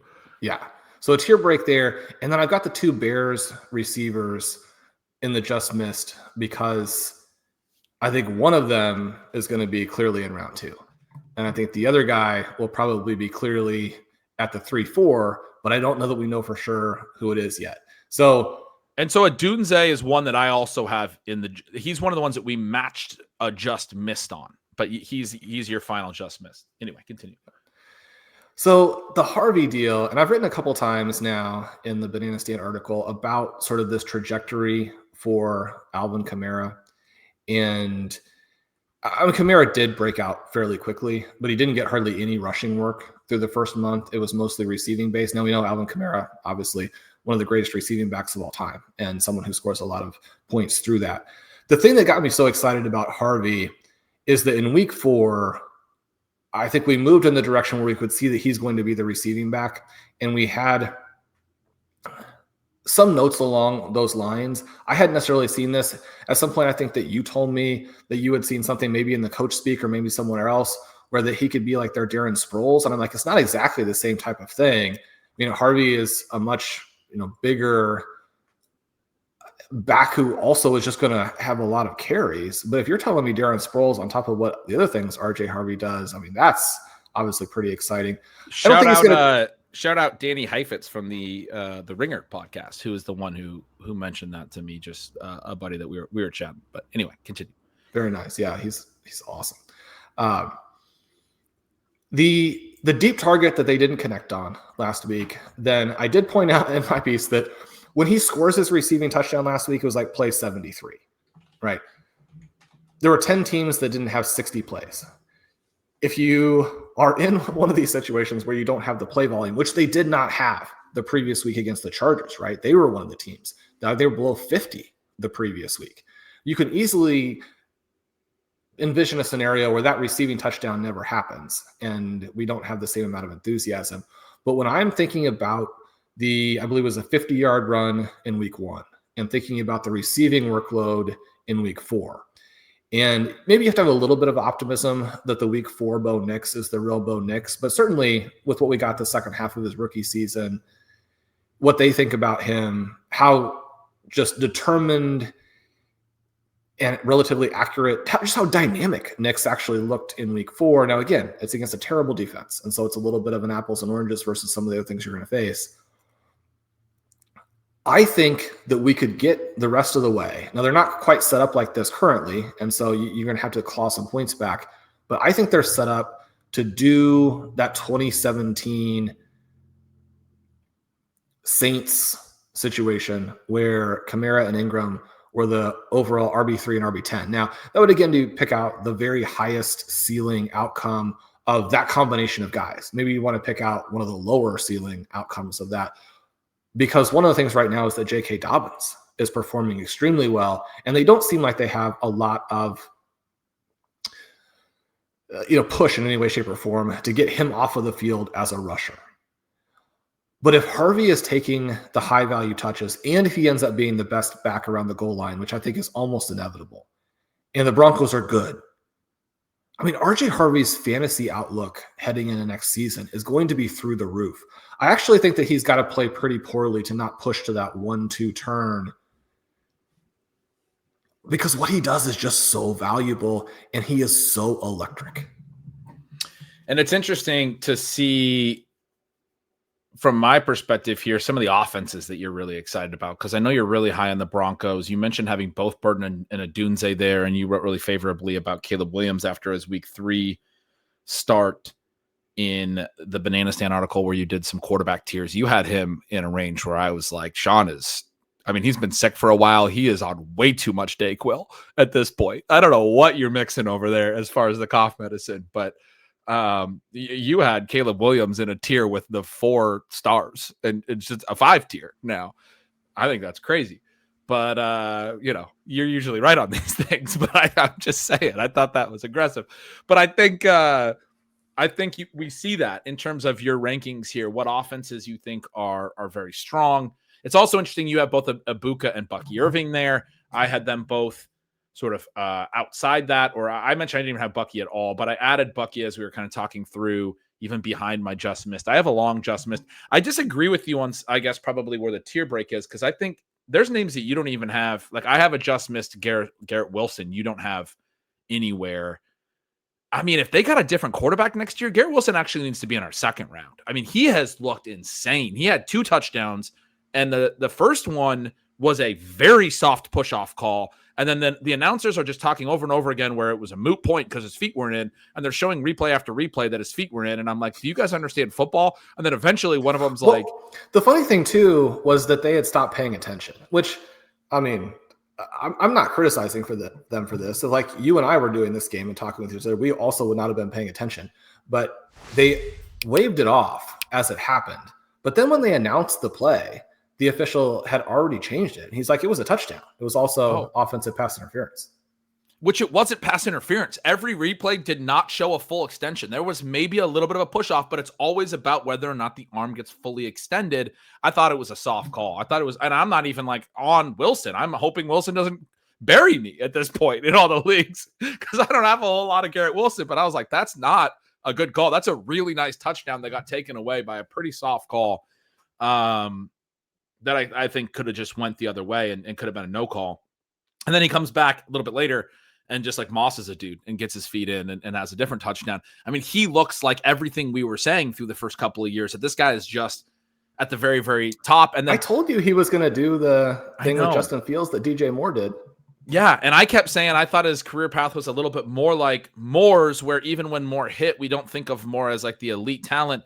But I think that was wrong as well, where the way that Wilson is evolving this year, I'm like, no, I think he's one of the top 5 or 6 or 8, whatever, wide receivers in the whole league. Like, I think he's that talented.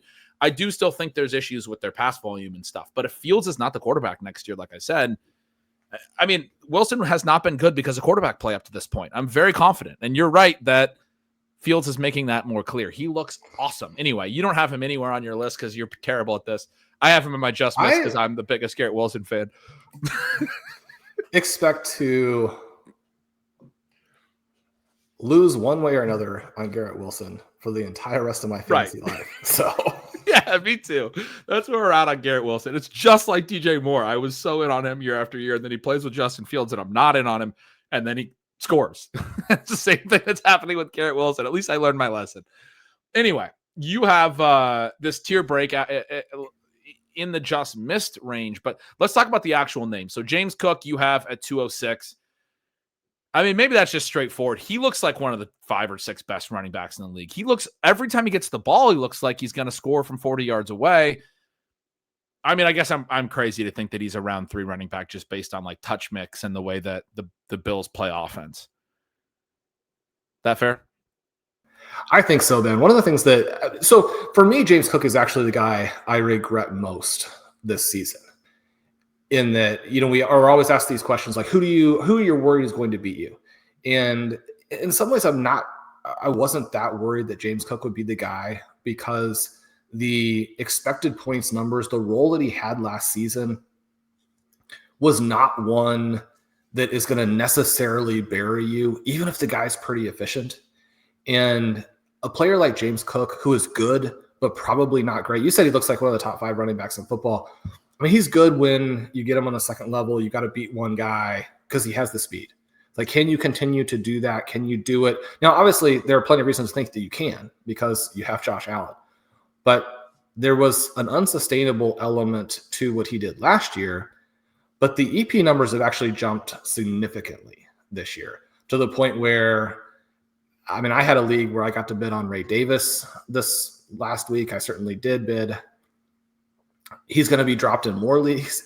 When the EP numbers jumped up to a level that now you don't even need to be that efficient, but he's remaining that efficient on top of it.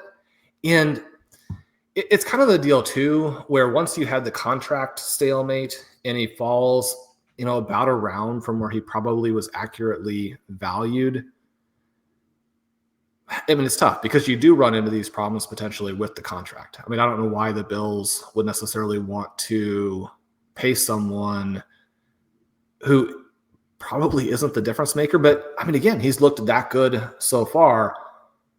The prices that he went for in the last month of drafting, he's just like an unbelievably easy click, because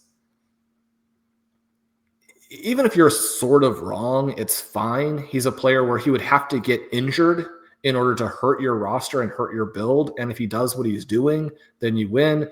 He's one of the ones where I feel like, as opposed to saying, okay, well, this was the evidence and a player is now doing something that was very unlikely, or we're getting new information that changes the outlook. I mean, Cook is really the guy where I look at it and like, I just didn't do a good job on that, because that play was obvious and I got caught up in doing more fun plays instead. And to this, and many times that was something like an RJ Harvey, or it was a Xavier Worthy. And obviously I think that would have also hit massively if he hadn't gotten injured. It was a Tetero McMillan, who, again, the plays that we made in those spots, I still really like. But taking at least some James Cook, I mean, again, just very, very straightforward. And I think it was an obvious mistake, as opposed to things didn't work out the way, as opposed to saying, oh, this guy's having a 99th percentile outcome and who could have predicted that, etc. I mean, I don't think that the thing last year with Saquon Barkley was even a mistake. I think the season we're getting from Saquon Barkley right now was very reasonable for last year as well. And you would have been like, yeah, he's overvalued at the prices that people wanted to be on him. I think the analysis there was more or less right on the money, and he hits on this historic season that was when you have Saquon Barkley, you can have. I think that James Cook not drafting him was a mistake. I like the way you talked through that, and I understand what you're saying, and I'm also going to give a little pushback on it. He had 73% snap share last week. His season high last year was 61%. He had 67% in week 3. He's had 2 back-to-back games now where he's been way above anything he did all of last season in terms of actual playing time, including the postseason. The first 2 games were a little bit lower, but week 1, even at 56.5%, was above what he did for most of last season. And this is coming off the contract dispute where there was a little bit of concern about the Brandon Ayuk thing from last year, or some of the things where maybe they actually do go with more Ray Davis going into this year. They really like Ty Johnson. It has shocked me, actually. You just said it shouldn't have been shocking. It has shocked me that he has played as much as he's played, just the raw snaps. Now, part of that's because he's looked like one of the best running backs in the league. But the other part of it is he has 5 rushing touchdowns already in 4 games. He's averaging 5 yards per carry, etc. That's all talent-based stuff that we probably could have expected from him. And he's actually had a little bit more of a receiving role than I'm giving him credit for. So I'm just wrong there when I say that he hasn't caught a ton of passes. He's averaged 3 catches per game for the first 4 games, which is pretty nice. But yeah, I guess I think he's running hot on efficiency and he's playing more than we should have expected. And those things are a little bit I think what you're saying is correct, that we should have taken some of him. To me, this is just what we were trying to do with Kenneth Walker. And he's hitting in the way that we thought Kenneth Walker could hit, with the extreme efficiency, with the rushing side of it. He's had 3 straight 100-yard games. He has 5 rushing TDs in 4 games. This is what we were trying to do in the very same draft range with Kenneth Walker. And we got exposure to Kenneth Walker. We should have gotten some exposure to James Cook similarly. But I don't think it was like a knock you on the head obvious thing. I think that is a little bit hindsight, biased, if I could push back a little. But no, I like the way that you have phrased it there. I think part of what I'm saying is that you didn't necessarily need that workload to be fine and to have efficiency upside from where he was going. He just wasn't that expensive. And then if you did get a step forward, then again, from that price, you're just blowing everything up. Yeah, but those points you're making there are he was very valid. He was a small miss and then big hit, like you're saying. There was a big hit, and we want to make those plays. And I think you're right about that. Probably I should have him in my second round. So you had Cook at 206, Harvey 207. You had Nico and Egbuka were the other receivers that got in there for you. I had London in mine, and I mentioned Neighbors. You're still pretty optimistic about Nico. I'm thinking of him as a 3rd-round pick. He's had a slow start. How are you balancing those things? What are you seeing from the Texans? I haven't had a chance to watch that week 4 game, in part because things have been very busy, but in part because when you see 26-0 Texans over Titans, you're thinking to yourself, if you have to miss a game this entire season, make it that one. What about the fact that it was 6-0 after 3 quarters? Does that make you want to watch more of it? They scored those 20 points. They scored those 20 points in the 4th quarter. I wrote in Stealing Signals that Texans were trying to win that game 12-6, and the Titans were doing everything they could to not score. And so you wound up with what was looking like a 12-0 game.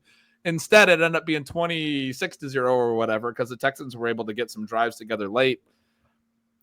So Higgins is not allowed to play. Does keep getting open for long catches where he looks fantastic. I was optimistic that a coordinator change would help this team, and yet, if anything, we seem like we're in a much worse place, both with play calling, with personnel, and with CJ Stroud than we were even a year ago. Is that, do you feel like that wipes out what Nico has done for the previous couple seasons? One of the things that I told people, and I wasn't sure if it was fair or not, but in terms of how I'm thinking about him, is I think that he's a guy who needs to continue to prove it in terms of health, continue to prove it in terms of making these big plays, continue to prove it when he has a different cast of potentially good teammates around him, in part because he's a relatively late emerge type of guy. Now, the yards per route stuff was at the extremely high end with that emergence, but I think that you do still have this potential for Collins, especially if the offense is terrible. I wouldn't have any concerns about it. I mean, if he were playing with a great quarterback and a good coordinator, you'd just be like, yeah, I mean, wheels up, let's go with the whole thing. But given those things, that Collins might be someone who has a shorter peak, even if he stays healthy, and or just that like the 1-2 turn is as high as you could possibly draft him. Like, don't push him up into 106, 107. But you're saying for next year, based on the information we have so far, not even in round 2. Well, but I have him right at the top of my just missed. I mean, there's probably not that much of a difference between your 208 and my. I had him 4th in my just missed, as it wasn't necessarily ranked, but certainly I was trying to push him in. I think it speaks more to, first of all, the exercise. And yeah, I get a little with those last couple second round picks. I want to throw in guys like Trey Henderson and Scadaboo and maybe get a little, this is for fun, and I'm going to put these guys in there. Probably I wouldn't stand on those guys over Nico if I had to really do it as accurately as I possibly could. And then the other part of it is just that I like other players. It's crowded. We just talked about this. We both have kind of a decent group of just mists, and probably I could do the same thing with like Drake London that you just said to ask me about Nico, and I don't think I would stand on it. I have London 206. You have him in the just missed. I mean, maybe you feel like London doesn't belong at all. But when you ask me that question about Nico, my answer is like everything you're saying is very valid, and where you have him ranked is very valid. And it's just a parsing of the tier. When you think of the week 3 game where the Falcons look like I think London's still going to entirely new roster, an entirely new coaching staff, an entirely new front office. And then they have the bounce back. And London finally looked pretty good in week 4. But I guess I've been pretty shocked that, I mean, Kyle Pitts looks as athletic and as good out there. Certainly, when they just throw the Bijan Robinson instead, you're like, yep, that's a pretty obvious choice. I mean, London looks like just a guy. And this forced volume that we anticipated, it's not like he hasn't drawn some volume, but, I mean, he hasn't done anything with it. Is that a fair way to? I want him to be better because we have him on some very good teams. No, I was kind of internalizing what you were saying there, and I was pulling up his stats and Nico's, and I felt like London definitely had more targets because I know he had a really big week 1 target wise, and he does 37 to 31. He's caught more passes 24 to 18, but interestingly, he only has 269 yards, and Nico has 260. They're basically at the exact same spot. And so right as you were saying, he hasn't done anything with it. I was seeing, that yardage gap where even though he's caught 6 more passes through 4 games, he has 9 more yards. And it's like, yeah, that is kind of gross. And Nico has 2 touchdowns and London only has 1. The way that I would have articulated why I had London in there, and I didn't give a ton of thought to the second round receivers. I had a hard time figuring out which of these receivers I would have there in the second and which I'd have in the third. I think it's a big group. Like I said, you have this kind of cutoff in your just missed, and I think it's a larger group than that. A guy that we haven't talked about, but I added while we were talking, as you said, Justin Hurts can't throw, is A.J. Brown, who may not be with the Eagles. They're already talking about he may be somebody they look to trade in the offseason. If A.J. Brown gets moved to a different team, he absolutely has to be in this conversation because he's still one of the most talented players in the league that is being held back by situation. There's so many. We both had a Dunze in the just missed. There are so many players. And I mentioned Garrett Wilson you didn't have, and I did have in the just missed that I think is in this tier. There's so many players that I think are really interesting in this group of receivers that I had a hard time placing second round receivers and third round receivers. But for me, the thought with London was, week 4 looked really, really good. Actually, some of the concerns that you were talking about and you saw in the first couple of weeks, I don't think are actually that big a concern. I do think Penix is still going to be favorable for fantasy scoring. I don't think there's as little of a gap between London and his teammates as you sort of just described. Pitts has looked good. It's been more as like a second read guys. I saw a stat that his first read target share wasn't very good. It's a lot more of the kind of check down. It's nice to see Pitts get going. He's not out there winning on routes or anything. It's like underneath stuff. or like designed, schemed stuff more. London went out there and won on some routes in week 4, and I still think he actually is a legitimate number 1 wide receiver that's going to go out and win a lot and get a lot of targets this year from Penix, because I think as they've been extremely run heavy, and he's still seen a really strong target share. I do think we're at the end of the season, we're going to look at it and London's going to have had a ton of targets. And so that's like the way that I would have described the London and Nico thing before I compared their 2 stat lines, and you made the case that he hasn't really done much with the volume, which I do think is fair. The way I would have described the way that I ranked it is basically purely just volume. And if you go back and you look at what Nico did the last couple of years, I mean, he's missed some games, but he's never had more than 109 targets in a season. Drake London has had more than that in all 3 of his years and had 158 last year. And I do think is going to have even more than that this year when it's all said and done. I think he's going to have 160 plus. And Nico's going to be in a strong range target-wise, but potentially that's going to limit his production a little bit as the young guys come on a little bit. And just because of that Houston offense, I think is going to be more run heavy. But maybe I'm wrong there, because Atlanta's been very run heavy in the last couple of weeks as well. Maybe there's a lot more concern with Penix. Obviously, we know Stroud can support Nico in the same way that I'm trying to describe that Penix could potentially not be a liability for London, essentially, because of sort of the big arm and the good enough accuracy and the willingness to throw into those deep intermediate ranges and those things. I think those are traits that fit both Penix and Stroud, and like a Jordan Love. Like that's that class of like not super mobile, but somewhat athletic, big arm, willing to be vertical, younger quarterback. I would put Justin Herbert in this group as well. I mean, he even would be like at sort of the top end of that spectrum. And then I would probably have Penix at the bottom end of that spectrum. And then you have Love and Stroud somewhere in between. But these are similar types of quarterbacks. I'm basically saying that I think Penix can be a good enough version of that within the context of his offense and the offensive context as well to be pretty positive for London. Whereas I am a little bit worried about the Texans' offensive context. That game against the Titans, I mean, Shawn, it was bad for 3 straight quarters. It was really, really tough to watch. And then they do get going a little bit in the fourth quarter.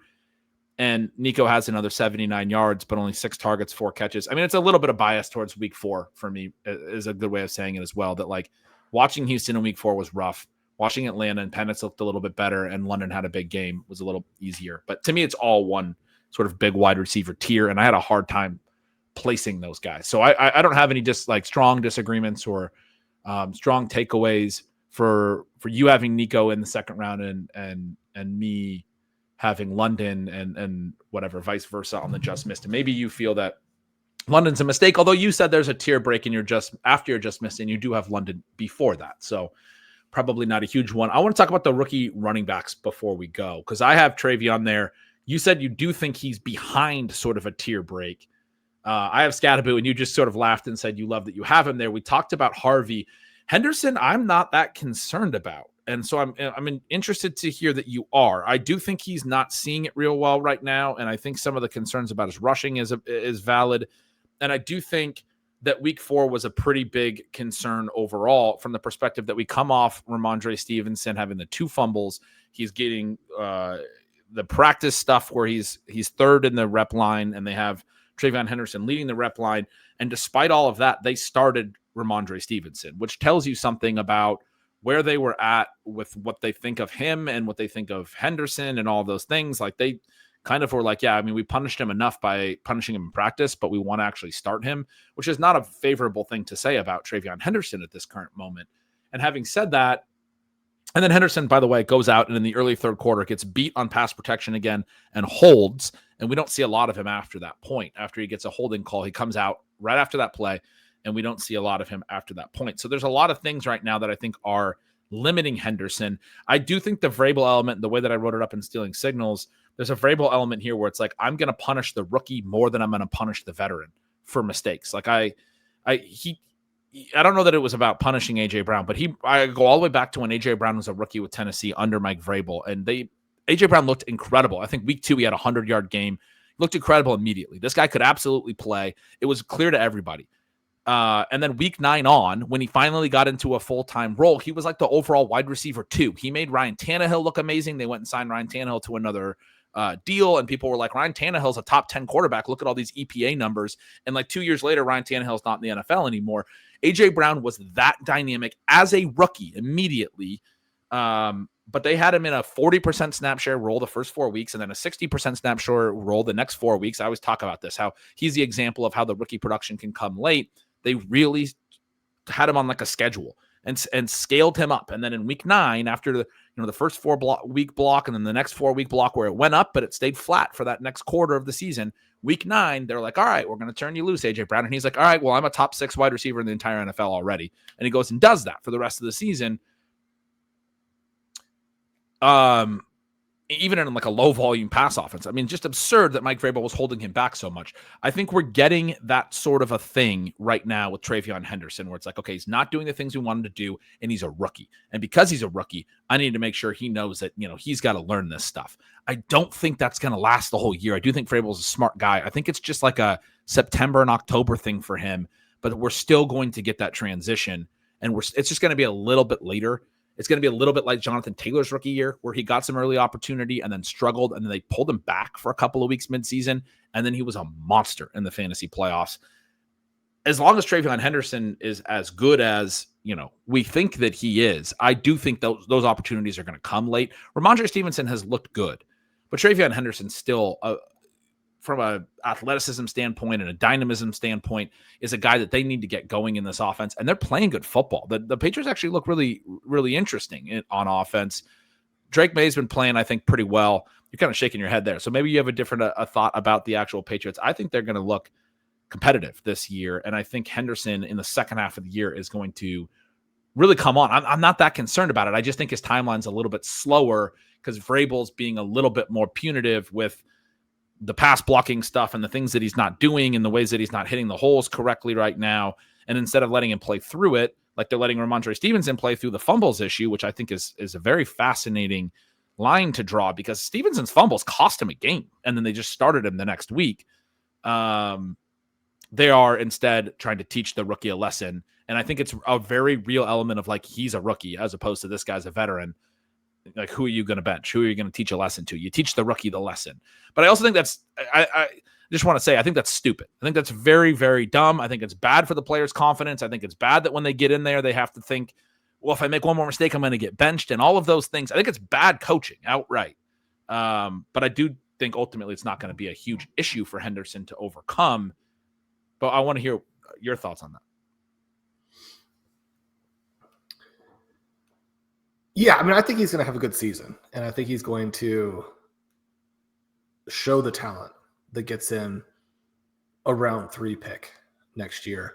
But at this point, I do really wonder if he can be more than like that James Cook type of play that people were valuing in the mid-third this season, and with potentially less competition. One of the things that is problematic right now is that, Antonio Gibson, 6 more carries, had a rushing touchdown. It's a little bit difficult to evaluate because, on the one hand, you can say they threw only 17 passes. The Patriots only had 48 plays in week 4, and still 2 of those in the receiving game went to Travion Henderson. But we're not getting this sense that the running backs could have a huge role in the passing game the way that they have under Josh McDaniels in some different seasons. And basically so much flukiness has happened with the Patriots to this point, where early on, maybe Diggs wasn't ready. And certainly Stephon Diggs was everything that you were talking about preseason with him in week 4. He looked absolutely fantastic. Seems like he will be the focal point of the passing offense. What are we going to get as the passing game? Because the passing game also needs to be built around Henderson in some way, shape, or form for it to work out. May has looked very good at times, and especially against the really terrible defenses. And again, that's part of the thesis for the Patriots this year is they have such a soft schedule. You're going to get a lot of that. I just think there's so much we don't know yet about New England. We don't know about how this coaching staff is actually going to try and build a team to win games. We don't know exactly what Drake May is going to be, even though the early returns, globally speaking, are encouraging. We don't know who the receivers are going to be, even though Diggs in week 4 and then some of the efficiency you've gotten from Hunter Henry, that's encouraging. I mean, Antonio Gibson problematically is actually decent, right? And if they really want to do this 3-back rotation, there just aren't going to be enough plays. And so I don't know if Henderson is going to be able to show enough to be a round 2 pick next year. And the other thing is just that at some point you do want that signature play to happen that unlocks everything, right? Partly I go back even to that week 1 evaluation where like the hope is that he can be kind of the next guy in line, even if he's sort of a very poor man's version of it, right? We talked about Jahmyr Gibbs a bunch of times. We talked about how he actually is the second coming of Jamal Charles. We just haven't gotten the displays of athleticism, the displays of intuitive running or receiving from Henderson that were certainly on display in college, that certainly is there in the testing. There's not going to be a lot of incentive for the coaches to go to him until he starts showing some of that on an NFL field. I agree with that. They really talked about it in camp. He had the 100-yard kick return in the preseason. He looked that way as a pass catcher in the preseason. He actually had some of those plays. Looked a lot better in a couple. He had a couple catches where he like broke a tackle and gained more yards and got a first down and like in the flat, like made the one guy miss, which like a couple weeks ago I was talking about the Ben Johnson offense with DeAndre Swift instead of Gibbs and how Swift never makes the guy miss when you catch that ball in the flat. And it just looked different without Gibbs there. Henderson was doing that a little bit in the preseason, and they were throwing to him with intent in the preseason. So I would also say to those notes that you have about the running back passing not being there, maybe that's because they are not featuring him yet, particularly. When I look at all the high-value touch stuff and do all this work on the team high-value touch stuff, so often the individual player can drive the running back receiving stuff. Like right now, the team that's leading in team high-value touches is San Francisco. And without Christian McCaffrey, the Shanahan offense typically doesn't look like a really big high-value touch one. But Christian McCaffrey basically is just a wide receiver. He goes and runs these routes downfield. They make room for him in the passing game. There's several other examples like that. Alvin Kamara, whenever he's in a lineup, they throw to the backs more. I thought what we saw in the preseason and what we heard out of camp was very indicative of looked like that type of thing. That's what they think of him as for Henderson. And that when they finally get to a point this season where they're like, yeah, he's a focal point of our game plans, which he isn't right now. I mean, very clearly off of the 2 fumble game with Stevenson, to have Stevenson as the starter the next week, they don't think Henderson is ready to be the focal point of the game plan. Like that was a bummer for me week 4 to not see that they didn't come out like, well, this is our opportunity to feature Henderson. That's not where they're at with him. I do think it's where they're going to be at with him in week 10 or later. Like I do think that's going to come this year. When that comes, I think the receiving is going to come in the whole offense for running backs because it's going to be him that drives that. I mean, I still am pretty optimistic that towards the latter part of the year, there's going to be some really fun, exciting, fantasy-friendly stuff that can potentially validate that I'm saying he could be a round 2 pick next year. But, obviously you don't have him crazy low. You're talking about him as a round 3 pick next year. We will see how that stuff develops. I mentioned I also have Scadaboo. You also have Egbuka. Those are names that we hadn't really talked to. You have Bucky. I did not. I think he'd be in that group of round 3 picks. Basically, I don't think he's looked incredible and he's going to have a lot of volume. He gets hurt. And I think there's probably going to be this week a little bit of, a decent Rachaad White game. And then there's a question for a little bit of time if Bucky's not 100%, if they're using the other backs a little bit more. I guess I think there's going to be some pullback because Bucky's probably not going to go down as a huge hit this year. And so maybe he's actually like a decent value in the 3rd round next year. Mention AJ Brown. Would you have him in round 2 if he hadn't gotten hurt last week? Yeah, probably. Yeah, almost certainly. Those are guys that I had thrown sort of at the back of my just missed, but the guys that I had on my just missed when I did this were one, Lamar Jackson, who you don't have. And I was trying to get him in the second, and I ran into the same issue that I'm sure you ran into and realized quicker than I did, and that's why you don't even have him on your just missed, which is there's too many interesting non-quarterbacks at this point to have a quarterback this high. That's why I couldn't get him into the 2nd round. I had Bhayshul, Tuten, I mentioned Garrett Wilson. Then I had Nico, Adunze, Cook, Barkley, Egbuka, Harvey. Those are all guys that you had in the second round after Wilson. And then you had Judkins, Thomas, London, Worthy, Adunze. I mentioned Burden in your just missed, and Malik Neighbors. And so the final second rounds, I read the first rounds a little bit ago, but for me it was Hampton, Rice, Neighbors, McBride, Bowers, London, Worthy, Tyler Warren, Quinshon Judkins, Travion Henderson, Tedro McMillan, and Cam Scattaboo. It's basically a lot of rookies. The last 5 guys there are all rookies. Probably I'm just overdoing it with the rookies, but I do think this rookie class looks so interesting. And then you get the year 2 element. People are going to be excited about those players. I don't think any of those individual players is going to go too much further down than where I had them. You have a little bit more of a veteran presence, which is probably a better reading of the market. You have McBride, Achane, Barkley, McMillan, JSN, Cook, Harvey, Nico Collins, Rashee Rice, and then Egbuka, Irving, and Warren. So the rookies you did get in there, Harvey and Egbuka, guys that I had in the third, and vice versa a little bit. I did want to ask you about Quinshon Judkins, who you have as your first guy missing. I mean, they have really turned the whole offense around to being about him. It seems like just in a couple of weeks. He makes his debut week 2, week 3, and then even week 4, the snaps are still going up. He runs a few more routes. It seems like he's after week 3, I wrote it up in signals like he's like their new Nick Chubb. He's not really running the routes, but he's going to be around 50% snap share and be their clear workhorse rusher. And then week 4, I'm like, oh no, he's actually a little bit more than what Nick Chubb ever really was in this scheme, because they ran more routes suddenly for him. He goes in and leads the team in routes run, and he looks pretty good. And if they're going to make the whole offense around him and treat him like this high second round draft pick that they really like, they drafted ahead of Travion Henderson. I mean, he's probably going to have a pretty good season, and I think could probably wind up as a second round pick. You had him. I don't know if you ranked this, but as your first man out, as I said, what are you thinking about him? Yeah, I thought he was the hard guy to leave out, and it was that question of, can Warren get enough volume in this Colts offense that has a lot of weapons to hold off a starting running back who was an early pick? And I mean, Judkins is a guy where you really did want to see more production in his second and third years in college. And the contrast between him and Henderson last year was not favorable to him.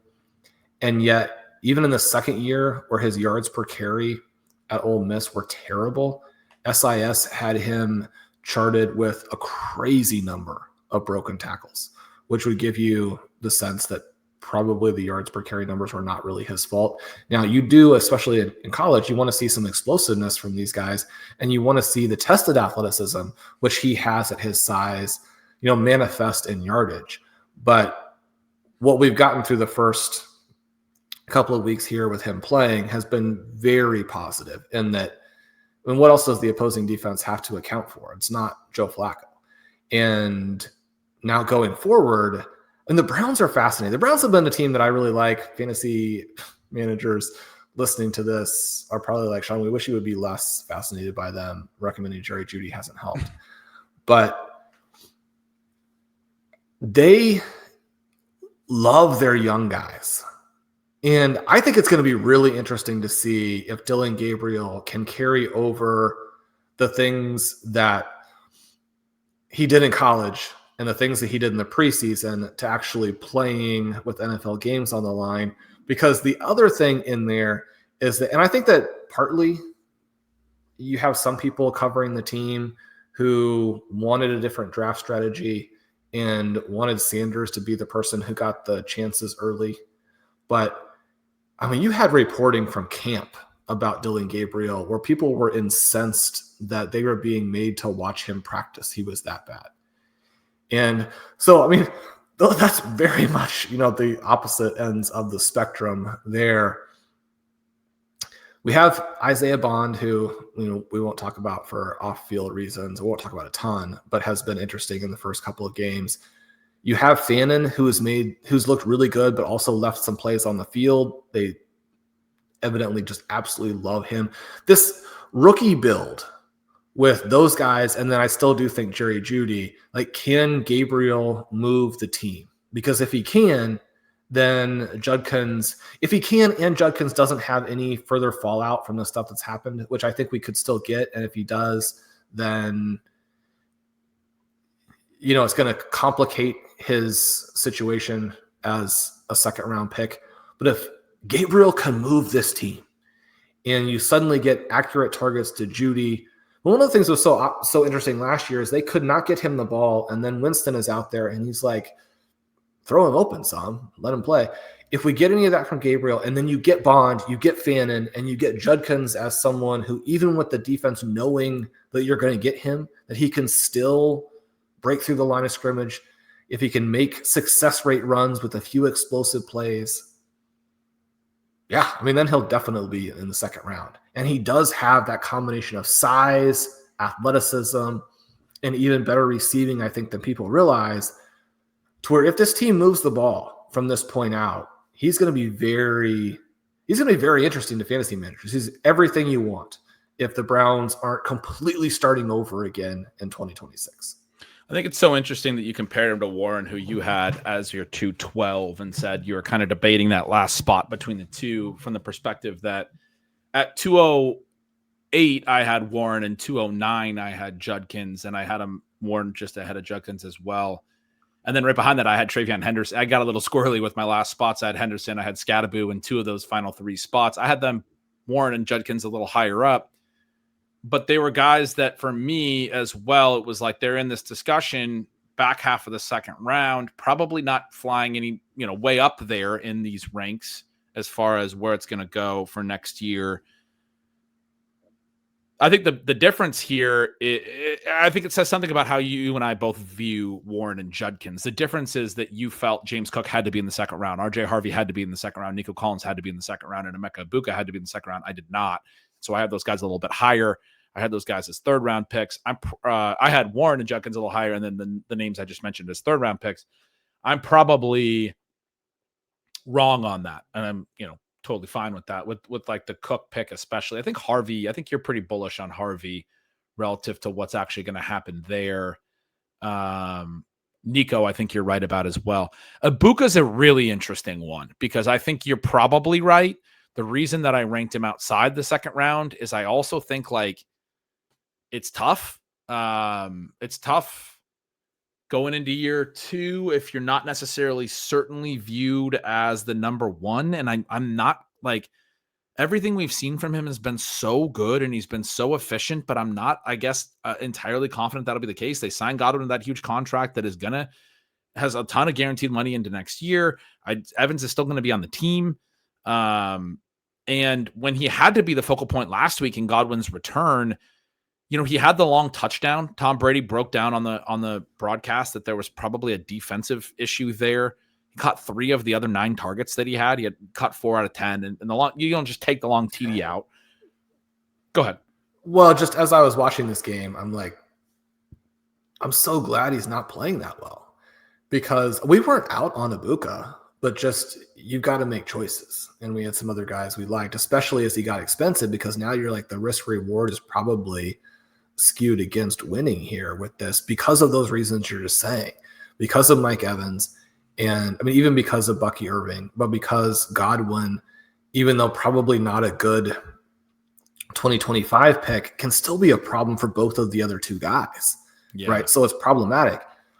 And almost certainly is a thing where he's a little bit overhyped at this point.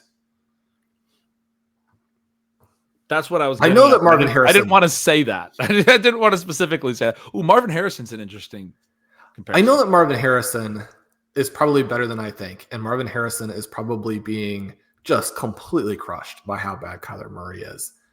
But again, you look at this gap between Egbuka and his teammates at Ohio State, and granted, those guys may be clear-cut top 5 pick types of players.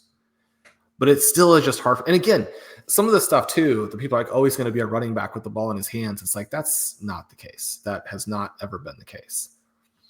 And then you see week 4 and he's dropping passes and you're thankfully we're getting bailed out on some of this and he's not scoring massive numbers of points. And then he has the 70-yard touchdown and you're well, I'm glad he dropped all those other ones because 70-yard touchdowns worth a lot of points. But for me, it's the youth versus the veterans. It's the hype that does matter because he's clearly doing some things. And then it's the competitiveness of Baker Mayfield. And I don't think that Baker Mayfield is some huge physical talent, although I do think that he's probably, certainly more than he seemed when he was about out of the league. But for one of the smaller guys, he doesn't necessarily have the same problems that guys like Jalen Hurts have and Bryce Young has and Kyler Murray has in terms of being able to run a real NFL offense. And then where he is now with his shoulder just much, much healthier and where he is as a competitor. And again, it's within the context of NFL football because these guys are all competitors. There are very few people out there who are just so good that they're like just hanging out and they're so talented they're still fine to be on the field, right? We're talking about big time competitors, both from an on the field perspective and in most cases, not all, but in most cases, the preparation perspective. You've got to compete there too just to be ready. But Baker Mayfield is something different. The throws that he made in this game to get the touchdown to Bucky, Bucky got open, right? But his willingness to keep plays alive, I just don't see anybody competing at the level that Baker Mayfield is competing. And I think it does. It's good for fantasy. It's good for Emeka Egbuka. He created this big game in week 4 for Egbuka, even though Egbuka was dropping passes left and right. I think when you have that kind of as the floor and you're like, just please drop another pass to bail me out, then, the ceiling and where the range of outcomes are for him in 2026, it feels very high at this point. That makes a lot of sense. As we start to kind of wrap up, just kind of looking back on the whole exercise and kind of tying our two lists together a little bit into sort of a more actionable takeaway. I think, we talked about at the beginning, the first 7 were they were the same names for both of us. And we're sort of that first tier, if you will. We both had, Amon-Ra and like Jeanty, right in the next range, and CMC right in the next range. So those guys could also arguably sort of be a part of that first tier. It's not necessarily a tier break just because we had the same top 7 and then a gap. The rest of the first round for both of us, the next 5 names after that first 7, neither of us had any of those players ranked lower than 205 on the other person's list, if you will. So we sort of had a very similar top 12. And that's actually also true for the 201. So top 13 were in the top 18 or top 17. For both of our top 13 were in the other person's top 17. So that's sort of where there's a little bit of a tier break. We each had a couple names in that range that then were a little further back for the other person in the early second round. And then as you start to get into the meat of the second round, there started to be a lot of players on your list that were in my just missed, a lot on my list that were in your just missed. I would probably say that's evidence that there's this tier break somewhere around where we kind of thought it was coming into the season, 15 players deep or something like that. Although it's not the same 15 players, obviously. Like we both have Omarion and Hampton ahead of that tier break at this point. It's a little bit different. And then that next group, a lot of names in the second round, a lot of names in the just missed. It extends well into sort of the third round as far as the different players that you could talk about. And again, like I threw out the name A.J. Brown at one point. It depends where he's playing next year, but obviously if A.J. Brown is in a very favorable situation or something like that, that's a guy that's, that becomes he may be at 202 again or something, heck, he could be a first round pick if he wound up, with a really good quarterback somewhere because of a trade or something like that. And so there's a lot of uncertainty, obviously, with this exercise and with what it means and where it goes forward. I thought it was really fascinating to look at where we had the rookies, the ones that are performing well and the ones that are not performing as well as, we probably hope to this point. You're still extremely excited about Harvey. And I took away from this fascination at how excited you are about Harvey relative to Travion Henderson, for example, whereas I still had Henderson in the second round. I feel really good, not that it's going to come in the near term, but about the way that it's going to hit in the back of the year relative to Harvey, who I do think is, if Dobbins never gets hurt, maybe there's a little bit of the ceiling is never as massive as we want it to be. It's just good. It's really strong, solid scoring throughout the year. And so some of those things working through Judkins. The one guy we maybe should have talked a little bit more about was Scadaboo, who I had at 212. Talked about him briefly. You said you were excited that I had him in there, and I talked about why, but I just think the profile is so good for, PPR formats and with the goal line work and all of those things, that he's just going to look like a really fun fantasy back, even more so than he is as a talent. But I guess I'd be curious about your thoughts on him. But is there other than him, is there anyone else that you thought we didn't necessarily hit on, or any other overarching themes or concepts that you had about this as we wrap it up? Yeah, well, I wanted to ask you, and certainly you could throw Scadaboo in here if he's actually the guy. But in looking at some of the players we had in the just missed section, you still have Tuten there, which I think, again, is very fun considering how well ETN has played. Well, ETN's a free agent, and he's definitely going to be gone. It's going to be Tuten's backfield next year. Well, right, but you've got to show something to get into round 2. Yeah. And partly outside of ETN. Now, again, one of the things that Colin floated that just made me very sad was that some of these teams re-sign their veteran backs if they get a decent discount. For sure. So that bugs me out. I just said that he'll definitely be gone, and there's no support for that other than I want him to be gone. I want him to take over and show something. I want Tuten to take over and show something, and then for that to be the reason that ETN is no longer necessary. I just had thought that Liam Cohen and Trevor Lawrence were going to have this offense looking much more exciting overall at this point, which leads me into kind of the other part of the question here. I guess there I wasn't thinking about it this way, but there are 2 Jaguars in this group that I wanted to ask you about. Brian Thomas, Odunze, Tuten, and then if you wanted Scadaboo, those are guys that you have in your just missed. Obviously, I have Brian Thomas and Odunze in the just missed. I had Brian Thomas very aggressively ranked in our preseason one, and I do expect him to bounce back. But are there any thoughts about those 3 players that jump out to you in terms of what is more or less your third round that you think that are interesting, we need to cover? Any of those 3 guys that jump out as being something definitely worth wrapping the show up with? Yeah, I mean, it would be kind of Cliff notes on each of them. I think Thomas, it was a really hard guy to rank at this point, but I could totally see that in 2 weeks we would have him in the second round again, right? And we're like, that was just the first 4 games, but it was just sort of hard to figure out at this point what to do with. And then sort of the opposite of that with Odunze, which is that we actually both have him quite a bit lower than where he's really scoring right now. And you're thinking this is a year 3 breakout, or excuse me, year second season for him, year 2 breakout.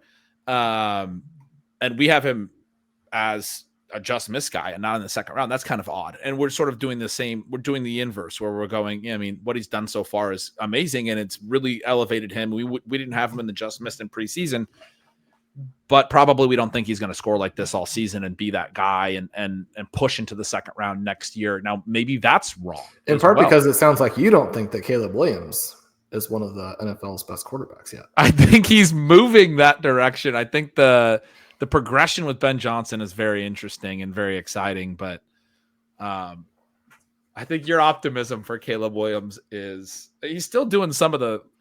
I mentioned in that piece, just to make sure people know that I'm rounding out with the full information, that even as I ranked him there, that he's still humorously ranked dead last in. I'm not sure if it was on target or it was catchable because SIS has them a little bit differently. But the worst accuracy still of any quarterback in the NFL. That would be my concern. There you go. Is like I was gonna say it's sort of out of structure, but there's a lot of the like extending plays, and they've protected him better, so the sack rate's not crazy. But some of the stuff that really got him into trouble last year, like if you start to get some offensive line injuries and suddenly starting getting sacks and all that, like the way that he's playing, I would have concern for like the CJ Stroud type of regression, where like if suddenly the offensive line's worse or something, then like it makes the whole thing look worse. Whereas, like, I don't have that concern with Jaden Daniels. And people have said that that's going to happen with Daniels, and now Daniels is hurt. But, like, the way that Jaden Daniels played last year, too dynamic in too many different ways with the mobility and everything for me to think that there's actually like real concern about that personally. And so anyway, Caleb has looked great, but I do think there's mild concern that he could just be like the 10th best quarterback in the league instead of, a superstar. But yeah, I mean, that's Bears fans will take that as improvement after year one, where it was like, God, how did we draft this guy over Jay Daniels? We're screwed. And now it's like, hey, we're having a conversation about both of them in the same sentence. But that's how I would talk about Odunze and my issue with BTJ at this current moment. And then the other two you mentioned were Tuten and Scadaboo, right? Yeah, the Tuten thing is probably more about the 2026 element of this exercise, but I do think as the season goes along, there's obviously multiple ways that exciting secondary backs can work into opportunity, whether that's an injury to Etienne or he starts to fade a little. He had a really great week 4, but in week 2 and 3, he didn't look quite in a really great week 1 as well, but didn't look quite as good in week 2 and 3. And it looked like it might already be moving that way. Then he has a great week 4. Well, I mean, if we get into week 7, 8, 9, 10, and he has a stretch of not great play, does that then move the needle towards Tuten? Do they get to a 50-50 split? In some ways, it already is somewhat surprising to me what the split is when you consider that Etienne has been hitting on some of these long runs, right, and that Tuten has a shoulder injury. Yeah. Right. That's right. That's exactly what I'm thinking. Very encouraging. Yeah, that's exactly what I'm thinking. That's a very good way of putting it. Etienne is playing very well, and they're still finding room to play Tuten at times. They didn't necessarily in week 4, but and as you said, Tuten's actually banged up as well. I mean, I think it's been very optimistic for Tuten relative to the circumstance that the guy ahead of him is playing well. Look at the Travion Henderson stuff. Like, Ramondre Stevenson's playing well, and they weren't really using him a lot in that Miami game. And then Stevenson has some fumbles issues, and then they've been using Henderson a little bit more, but it's felt different where the guy playing well ahead of him is getting prioritized. Even off the fumbles, they start him again. It's been different down there in Jacksonville where Etienne's playing well, but they're like, no, I mean, we still really like Tuten. We traded Bigsby. We're comfortable with where we're at. And I mean, I guess when I was thinking through the Tuten thing and I was talking about, he's going to show something this year, in the back of my mind, I was like, well, they may still trade Etienne before the trade deadline. I mean, like that was all that talk about that. And he's on the last year of his deal and he's looking efficient. And like, would it be that crazy if they dealt him in week 8 to the Chiefs because the Chiefs decide they actually need a running back? And Sean's like, oh my God, if you got me Travis Etienne, I didn't have to watch. I didn't have to watch Isaiah Pacheco anymore. My God. Maybe that almost certainly will not happen with the way Etienne's been playing and all the stuff in Jacksonville. But yeah, I would say it exactly the way that you said. I think you said it perfectly, which is that the way that Tuten has been used, while not like promising on its face, there's not a ton of like production, is promising when you understand the context of where they're at and his progression. So I'm excited about him as well. And Scadaboo is obviously already in the role. So all those guys I think are really interesting. To think through. I wanted to get your thoughts on Lamar. Did I have that right? That you kind of just felt like there's too many good running backs and receivers, that the QB1, it's not flat enough. The QB1's got to go later next year, even though Lamar's been awesome. No. I mean, I think I would have had him like at 201 before the injury. Okay. And I actually wrote a decent little intro about him that I then cut from the piece because it just wasn't going to fit right for this week. But it was talking about how the injuries from a few years ago that really burned all the fantasy managers and really hurt the Ravens kind of in their progression as this like third superpower with the Chiefs and the Bills, and hurt their window. And then he didn't play through it. And like for his perspective, probably shouldn't have, all of those things. My case was that was still hanging out in the back of enough fantasy managers' heads that he was not even the first quarterback drafted this year, which I mean feels insane to me. And that he was not being drafted in the middle of round 2, which is probably where he should have gone, which is the reason we ended up with quite a bit. And it's one of the reasons why, in addition to Neighbors, that week 4 was so demoralizing. So it was very specifically the injury this last week. Now, maybe that's nothing. I mean, hopefully it's nothing. Hopefully he'll be able to quickly get over it and we'll go back to scoring 30 points a game. It'll be like I mean, you should be considering this guy in the top 5.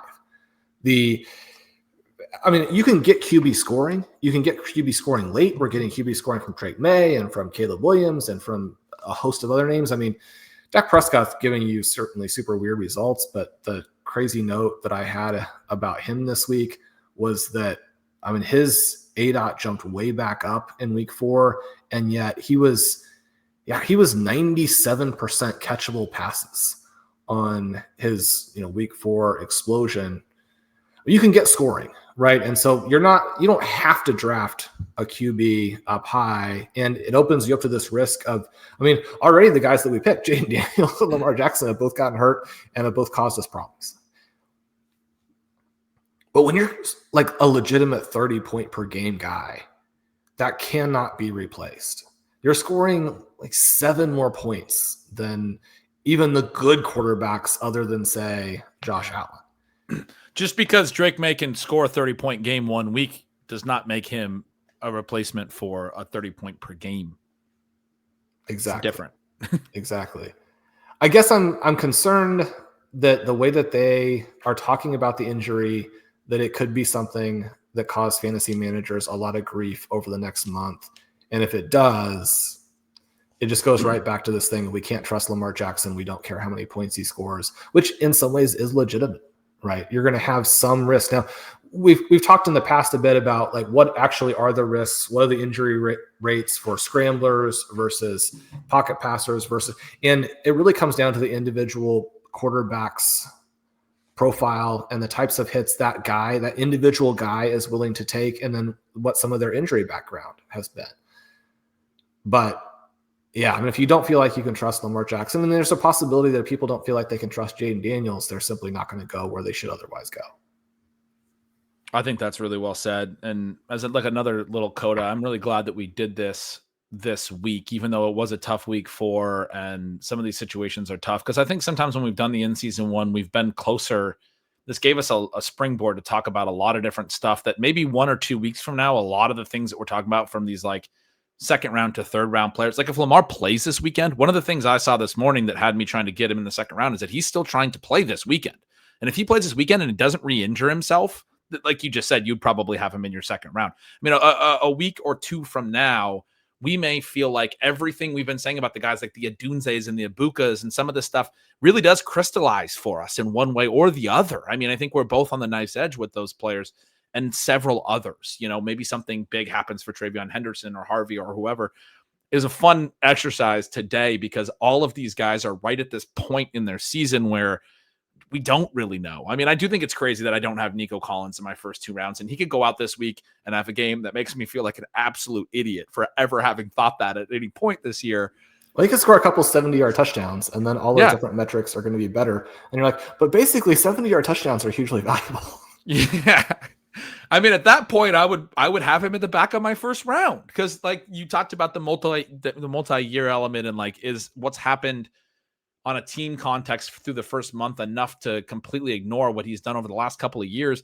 And probably no, probably I'm the idiot here. And so it was fun to talk through it with you today and try to tier these guys and think about where we value all of these guys near the top of the rankings in terms of, what we expect for next year's ADP, but what we expect for the intersection of what they've done to this point and what they're going to do the rest of the way. And so that's it was a fun time to do it, I think. Yeah, this turned out, again, I can't speak to the listening experience, but the recording experience with you, better even than I was hoping. It was a lot of fun. We hope that it helps you guys in terms of, number 1, just being fun to talk about football. Number 2, in-season redraft trades. Number 3, obviously lots of people out there playing Dynasty, and you're very much interested in where players might rise to the guys who could have big value changes over the next couple of months. Stealing Bananas. I'm Shawn Siegele. With me as always is Ben Gretch. If you're not signed up for the fantastic Stealing Signals, and Ben's writing lots of other stuff in that subscription during the week for you as well. We'd love to have you guys over at RotoViz. Coupon code RVRadio 2025 at checkout for 10% off your 1-year sub. Should mention Stealing Signals, bengretch.substack.com. Ben, input volatility? Yeah, that'll be coming out. We should also mention that we may not have a Sunday night show this week. Hopefully this 2.5 hour marathon midweek, recalibrating everything for the full season pod suffices, but we may also come back Sunday. But yeah, input volatility will come out probably later today. We're recording Thursday morning. I think I'm going to write it up and get it out before the Thursday night game. Awesome. Well, that does it from us. We love you guys. We'll talk to you soon.